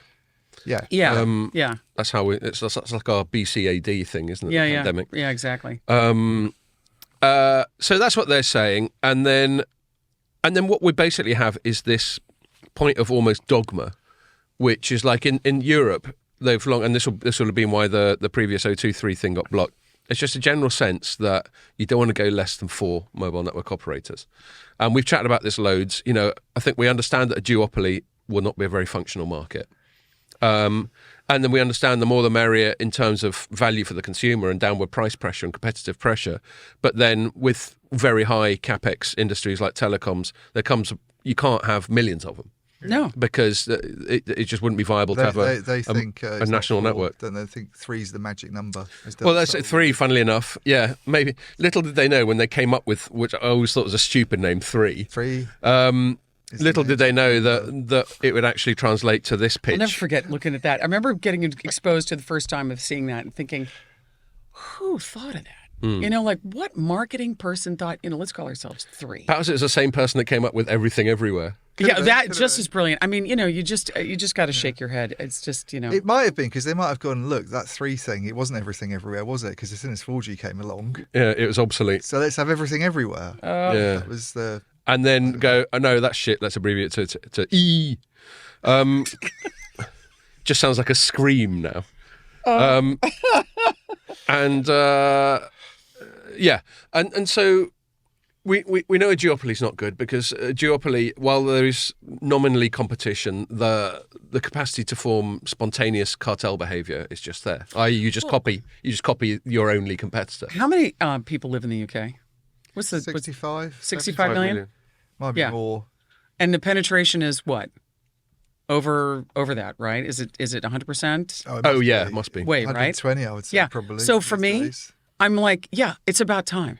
Yeah, because of course it happened in the States. No, but they've been needing to do this for years. So you're very pro the consolidation has got to happen. But you agree that 2 would be too few. I agree. Yeah, I agree with that. But I also feel like I understand the role of the competitive authorities in every country is to ensure that the consumer is protected. I get that. But there is a fundamental, almost physics involved here, where you've got to put out more in order to continue to deliver. And that CapEx ultimately, if you don't have the subscribers to support it, it's just not going to fly. So I'm just happy that they're finally getting to this point. And I'm waiting for it to happen in the EU because it needs to happen there too, I think. Well, it's good that you bring that up because we had a thing that we wrote about earlier on this week. This Italian politician called Mario Draghi came up with this big report that I'm going to very crudely summarise as saying Europe's a bit shit at innovation, and one of the reasons we are is because there's too much regulation and there's not enough American-style incentivizing of entrepreneurial risk-taking. Yeah, and probably our capital markets are probably a bit more a bit less efficient than American capital markets. His answer for that is to basically have a federal Europe, it seems. Yeah, well, that's the flip side, because there isn't a single problem in Europe that can't be solved by more Europe. Yeah, so it wasn't like Europe's not really worked, let's scrap it. It was like, let's have more Europe was his solution to the problem. Yeah. But leaving aside the inevitably bureaucratic remedy, it got a lot of attention that he was coming out with some stuff and saying, yeah, we're kind of fucking dropping the ball here. Yeah. And this is a classic example of it. France alone. I mean, France has been, from the beginning, as soon as Free entered that market, forget it. Mm. I mean, I'm amazed that they've been able to continue to have any ARPU in France. And then you compare that to what's happened in Germany. Germany's still, at least last time I looked, and this has been a while, they were still over 60 euros in ARPU. This goes back, the last time I looked. It's less than that now. It's got to be, it's got to be 40 now, but it's still one of the highest. Yeah. Anywhere. I didn't really like the Drahi report on the telecom. I didn't really go along with any of it, actually. I thought it was really lazy, tired, old tropes, It looked like he'd just gone out and spoken to Ericsson and Nokia and written down everything that they said. Right. And I think this whole perception that the US is this kind of paragon of 5G and this wonderland, which, this is the suggestion. Oh, look, it's very, very easy analysis. Like, look how much money the average American spends. It's twice as much as... I think they did it on a capex basis, actually. They went, look, the investment per subscriber is about twice as high. You can't make apples to apples like that. It just didn't look at the cost of living factors. Mm-mm. It didn't. I actually used Denmark as my counter to it in the when I wrote it up, because anybody reading that report would assume that Europe's just sort of wasteland and absolute shit. And Denmark, on open signals criteria, is ahead of the US on everything. I would believe that. I would believe that. And yet there are parts of Europe that are obviously really, really bad. But it's like saying you can't look at the whole of Europe as this one block where there's this easy solution. And that's why I'm using these examples of the individual countries. It's just like... I've just seen Ian's headline. I hadn't seen it before. What is it? Ian's headline on this is Europe just can't give up moaning about 5G in drivel from Draghi. Yeah. You didn't fuck around there, did you, mate? I just hate these. Let's get another report written by some European bureaucrat. He's going to just come up with he leans into his shitty tone in the first paragraph. In a new report about the future of European competitiveness, this is Ian's writing, former Italian Prime Minister Mario Draghi spouts the usual nonsense, uses the word fragmentation a lot, and effectively calls for mergers. Sigh. But having said that, but that last bit before the sigh is kind of the only reason I brought it up. We've spoken lots of times on the pod before about a sort of battle of wills at the EU level between Vestager and Breton. Yep. And Vestager tends to be the more we've got to protect the consumer. Oh, very much so. And Breton's a bit more pro business. Yeah. And they've always been quite dogmatic. Anytime a 4-3 mergers come up, they've basically trotted out the same old, no, it's going to be bad for consumers, we're not going to let it happen. And so that's the significance, notwithstanding Ian's withering assessment, that's the significance of this Draghi thing, is at least he's saying, perhaps we should allow more of that kind of stuff. To me, it's completely the opposite of this. To me, what the reality is that they have to understand each market independently of each other. When France still assigns its own spectrum, Germany still assigns its own spectrum. Everyone's got their own spectrum, right? You can't treat the market dynamics as uniform across the whole 27 states. Yeah. You just can't. So that's why I look at France and I just despair on their behalf to say they've got to be able to consolidate. Yeah. Because, you're right. The arrival of Free was catastrophic for the incumbents. Oh my God. It was, I remember watching that and thinking this could break the whole thing. Mm. And so subsequently, I think that trotting out that same sort of tired old, nope, you got to stay at 4, country by country, is, that's a great picture. Taken by Ian himself. Taken by top photographer Ian Morris. That's light reading. That he sourced himself. Well, that's the house style. We have to do that. No. Yeah, but no, I can't. I do think that we're at a point now. Look, it's 2024. It's almost Q4 of 2024. It's going to be 2025. Let's just understand what's happening in these markets independently and let them, make rational decisions about what's going to make sense to the consumers. Because in the end, they're going to end up with, a great 3G, 4G network with pockets of 5G in teeny little areas, and nothing else is going to happen. But I think that was like, I haven't looked at the latest stuff from the CMA because it came out this morning. Yeah, well, I'll get onto that in a second. And I had to sort of run around and then come out and just got back from Industrial Park. So I need to have a look at it properly. Right. But I think some of the concerns were to do with, there's the obvious one that, you know, if you lose competition, prices go up because that's like normal laws of economics and everything. Right. But they were also not convinced that this whole, we'll go running around and spend a huge amount of money on 5G standalone coverage if you let us merge, could be guaranteed. And this is one of the problems, I think, with these mergers when they happen is Virgin Media O2 said pretty much the same thing. I think they said they'd spend $1 billion on rolling out 5G. Their 5G network's the worst in the country, I think, at the moment on coverage. It's about 51%. Yeah. They say they've launched standalone in 300 cities. They wouldn't give me a figure for coverage when I asked them earlier this week. I looked at their capex, what they are spending. It's about 1.5 billion a year. But how much of that's going on 5G? They're rolling out fiber everywhere. They're trying to get funding for their fiber network. I mean, no one's really monitoring this probably because no one looks back at these. So is that the behavioral thing that they're going to try to do? Is that what you're? I just think why would they be so good as to roll out a network that's going to cost them a huge amount of money when nobody spends any more money on 5G? Yeah. Why would they do that? We're just supposed to believe that the UK will be given this great 5G network when there's no return on investment for 5G. Yeah. And I think that was one of their concerns So what we have here, just bringing it back to this particular news story, is you've got the CMA looking into this. They're inclined, the default position would always be to block it because of the previously mentioned for operator dogma. But he's dogmatic. Yeah, but they are sort of indicating that maybe we could be persuaded. And this is where the important sort of difference between behavioural and structural remedies comes in. Because a structural remedy is what we've seen in other places where they go, all right, you can merge, but then I think this happened in Spain. Yeah, you can merge, but then you've got to give up so much stuff that a new, like freestyle, like down and dirty, price cutting competitor. But with loads of money behind it. Yeah, and you've got to give all this shit up, and basically, like Reliance Jio comes into the market, or something. Right, which is totally possible. And basically, as I think Vodafone has said, defeat the whole fucking object. Defeat the whole object of the merger. In fact, I think that would be that is actually what they should do. Now I'm thinking about it, what they should do is say one of the remedies is that you have to divest spectrum and assets to Reliance Jio, and they'll come in and we'll have the best 5G network in the world, and it'll be because we've got a full-player market. To let Mukesh Ambani come in and just fuck your whole industry. He'll do it for cheap because he can realise all these economies of scale through getting his own business empire kind of involved and leveraging the expertise they've got in India. That's how it should be done. I've changed my mind. I'm not into 3-player anymore, actually. He's done. He wants to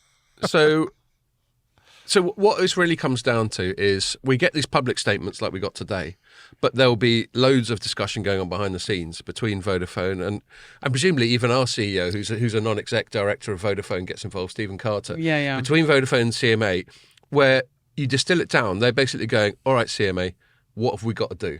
What is the minimum that we have to concede to get this over the fucking line? Just confirm for me right now, Vodafone is the third, right? It goes O2, EE. Vodafone subscribers. Then in subscriber numbers, I think it's EE, O2, and then Vodafone and 3. I think is the order. So, from my point of view, the Vodafone deal is looking at 3 and saying, okay, we'll combine and we'll get, we'll add their subs onto ours. Mm-hmm. They're going to have to come up with cash and stock. Most likely, that is probably to some extent, not easily obtained, right? So there's going to be a business model that they have to put in front of the CMA that says, this is the kind of investment that we're going to put in order to buy 3. This is where the money's coming from. This is how it's going to be financed. And then I'm going to then subsequently have this amount of subscribers combined. Then they will make comments about, okay, I'm going to do this, this, and this is why you should let us have it. But part of what's also happening in the background is Vodafone's having to figure out how do they manage the loss of that cash, what is being given up, right? So the ROI and the balancing act between the investment benefits versus detractions are huge. And whenever you do a merger like this with the 2 lowest players, there's not going to be a whole lot of CapEx left over. right? There's not going to be the ability for them to just immediately turn around Yeah. and start building 5G SA. I mean, I say that in a speculative manner, but it's unlikely. Yeah. They're utilizing capital to do this deal. I don't know the structure of the deal, so I'm making some assumptions here. But at the same time, both of them can look at their trajectories. Say you go out 5 years and say, is this going to get any better for us? Yeah. I'm going to swap, 5,000 subs here, 5,000 subs here, 20,000 subs here. All we're going to do is go back and forth and still be the two lowest players in the market. This deal's actually set the UK behind so much, I think, in itself. Just a proposal. Why? Because neither of those companies has done anything in terms of like investment. This is normally what happens when you get an investment plan like that, is you don't want to commit to anything. So and also their whole pitch at the moment is that we can't really afford to. We can't afford to build out a standalone network. So they've spent all this time, and now maybe this isn't their fault. This is a process fault. The CMA spent it is so an long. awful process, yeah. But with them saying we need a decision on it and nothing happening on their networks, you've got basically one company totally stagnant, moving far ahead of everybody else. Yeah, it's a detriment for everybody involved in this. It is. And can I read you my opening paragraph to my writing? Because I was struck by this when I was first looking over it. And the CMA did a first level investigation, and then in April said, all right, yeah, we need to have a proper look at this. Yeah, phase 2. So that was 5 months ago. Yeah. And then this is how I started my piece. The CMA started its in-depth investigation of the operator mega merger 5 months ago and has taken that time to conclude that its initial concerns were valid. In other words, this crack team of market dynamics specialists have exhaustively pored over the nuances and intricacies of this proposed move to eventually conclude that the merger of two rival companies may lessen competition. Brilliant. And so it's like, oh, fucking Startling. well done. Yeah. But I tell you, in terms of RC commentary, I quoted heavily a guy called Matt Howitt, who's Assembly. who's created a sort of regulation-focused analyst house called Assembly Research. And I'm just going to read out some of his stuff because he does a much better job than I could, and he really knows what he's talking about. He goes, a deal of this size and scale was always going to face intense scrutiny from the CMA, and it was fanciful that it would have been approved without some sort of remedy. Okay, fair enough. The main impediment to it going through was the imposition of a structural remedy, as we were just talking about, making them carve off pounds of flesh and create a new one. Anything that facilitated a new entrant and therefore recreated the problem the merger was trying to solve. With the CMA essentially having taken that off the table, which I think is an interesting and quite strident bit of analysis from him, because they haven't, but that's how he's reading between the lines. For the first time, we see a pathway for the deal to complete. The concern over the impact of the merger on prices for consumers was predictable, but is remediable. It's funny, I'm sure it is a word. And another analyst like Paolo Pescatore pointed this out. In fact, Matt Howitt also pointed out that we actually have great value for money in the UK. So both him and Paolo, and I think to some extent Kester Mann from CCS Insight, who also quoted in this, they all kind of made the point that this is a slight straw man, this protecting the customer from raised prices, because our prices are pretty low. In other words, the customer can manage a 10% hike because we'd still be really competitive. So let's not over-obsess about that. And all these analysts agree on this, and they all seem to agree that it would be good for the country for this to go through. And like Matt's final paragraph, he goes, a legally binding commitment to the £11 billion worth of promised network investment. So that's an interesting thing that we were just talking about. Overseen by Ofcom will be a win not only for consumers and network quality, but also for the new Labour government. But this is the trouble with them. That's a really interesting point, though, because if you take that out of it and them all buying into this would be a win-win for the UK. Yeah. You're basically trusting these two companies. Oh, yeah, no. In a market where... You can't do that. If you remove a competitor, people go, I don't have to make as much effort anymore, basically. That's the natural consequence. So the tricky bit with behavioural remedies as opposed to structural remedies is there a way you can make them legally binding and enforceable after the fact? So we're all expressing the same scepticism where they'll promise the earth until the thing goes through, and then they go, oh yeah, well that shit we promised, now we're a bit skint, we can't do it. I don't know why the analysts don't do some analysis on what happened with VMO2 after their merger, which is now 2 or 3 years old or something, because as I said, they promised to spend. Now, okay, you could back end it, but they promised to spend very, very similar amounts to what Vodafone and Three have said. They said 1 billion, I think 10 billion over 10 years on 5G rollout specifically. And what's Vodafone and 3 saying? They're saying 11 billion over 10 years on 5G rollout. I haven't got the timescale, but yeah. So I think they've said that. Maybe I'm getting that slightly wrong. Maybe that's overall capex, but I thought they'd said 11 billion on the rollout of a 5G standalone nationwide network. Right, is what they'd been can't talking confirm or about. deny that. So, you could have analysts looking at this and saying, well, is VMO2 in a third of the way through this 10-year project on track to do that? Because their 5G network is, according to Ofcom's figures, not great. Pretty rubbish. It's like 51% outdoor availability, and I don't hear anyone saying great things about O2 from a sort of 5G availability perspective. I mean, it's got all of them have arguably got problems, but I think in the end, though, if I were just to juxtapose the two things of do they do it or don't, there is no good end result for Vodafone and 3 alone. Standalone. I think if you go out as separate companies, as separate companies, if you we project have to use out, standalone advisedly in this context. Yeah, truly. But I mean, I really do mean that. I think this is a real challenge. Let's go another 5 years. Yeah. What's going to happen? Yeah. Right. Do you know the other problem they've got there, which these guys aren't looking into because they're not really on that side of it, but the vendor mix with Vodafone and 3 is incredibly complicated. Oh, is it really? They've got, so even on the core network side alone, you've got Vodafone trying to move off a Cisco core onto an Ericsson one. And I don't think it's completely done that yet because they haven't provided an update. And Andrea Donner last year was cagey about doing it. You've got Nokia saying it's not Nokia 3 saying its core's too old. It's 6-7 years old. It's not cloud native. They need to sort of basically move. That's Nokia, by the way. It's not because Nokia's bad. It's just they need to do an upgrade, and they might move to a new Nokia platform. But it's basically up for tender. The tender, by the way, was announced at our Network X show last year. That was the first time they revealed it to the public because I remember writing about it. But there's not been an update since then. It sounds like they haven't moved ahead with it. You've got all this mess on the core network side that would need resolving because how many core networks do you want there for your mainstream business? Radio access network side, 3. By the way, a lot of 3's cost problems, if I'm going to be unsympathetic to them, I think are of their own making. You know, how many radio access network vendors does 3 have in the mix? 5. 5 vendors. They did 3G with Nokia. They did 4G with Samsung. They did. They picked Huawei to do 5G. Then the government told them they can't use Huawei, but they'd already rolled some out. Oh no! So they went to Ericsson. There's still Huawei in there, by the way. Oh dear! Now they're bringing in Mavenir to do small cells. Oh dear! And in cities like Glasgow, all 4 of the main, like ignoring Mavenir, all 4 are there in a kind of pepper pot, sort of salt and pepper kind of. I mean, that's a nightmare. But that has got to be. Whereas everybody else is going to these single RAN platforms where you get like Huawei doing 2G, 4G, and all on the same kind of platform.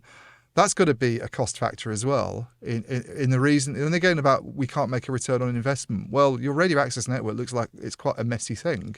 And then you've got to try and bring that in with Vodafone, where they're trying to do Open RAN in the west of the UK with Samsung, but they don't sound like they've made very much progress. And they spent 2.5 years fucking around on vendor selection and trials. Right. They didn't like Nokia, so they took it out of London and put Ericsson in, which covers the rest of the country. How many vendors have you got in the mix here? And you've got to try and bring these two companies together. Oh, that's going to be if it does get approved, it's going to be fucking messy. Man, let me start to wrap things up because we're getting to that time, and Ian's got to go and do something, but we want him to at least have one pint with Mary before he shoots off. Love it. Ultimately, what this comes down to is the CMA in its announcement today has gone to Vodafone and 3 and it's published this fucking great big document of possible remedies, both structural and behavioural. And as Matt Howett was saying, as far as Matt Howett's concerned, and I'll totally take him at face value because he's a regulations expert, they're basically going, if you go, you can have structural or behavioural remedies, you're always going to go for behavioural. So that's where Matt, I think, is accurate to say they've basically taken structural remedies off of them. Not superficially, they've still got this list. Government oversight, though. It's still got this, what Ofcom oversight? If they've got time when they're not fucking censoring people online. When they're not... That's their main job now. Yes. Goddamn censor-in-chief. Okay. But... So basically they're saying that between now and I think the deadline's 7th of December, we have got to negotiate between us a set of behavioural remedies that will probably be enforced by by Ofcom that you commit to, and let's say they go, you got to do this, that, and the other, and if you commit to that, and we make it so that Ofcom can somehow fuck you over, I don't know how much power they got. If you don't do it in that time frame, then you can make so, and then they'll come to that conclusion. I think it looks very likely, in other words, that this thing will be approved. Just the interesting thing will be what the concessions have got to be, and then how they'll be enforced. What are the fines? Yeah, exactly. What's the enforcement? Yeah. What's the enforcement component to that? Cool. Well, that seems like a good moment to sign it off. Yeah, just that. It's great to see you again, Mary. As always, join us for a pint or more wine. We can always go to M&S and get some more miniatures if you want. We'll see what happens. You know, we don't know. And then you got to jet off. You brought your bag. You're jetting off. Yeah, I go out to Heathrow tonight because I go to Dublin tomorrow. Cool. Exactly. Well, it's a pleasure as ever, and you've definitely cemented your status as our most frequent.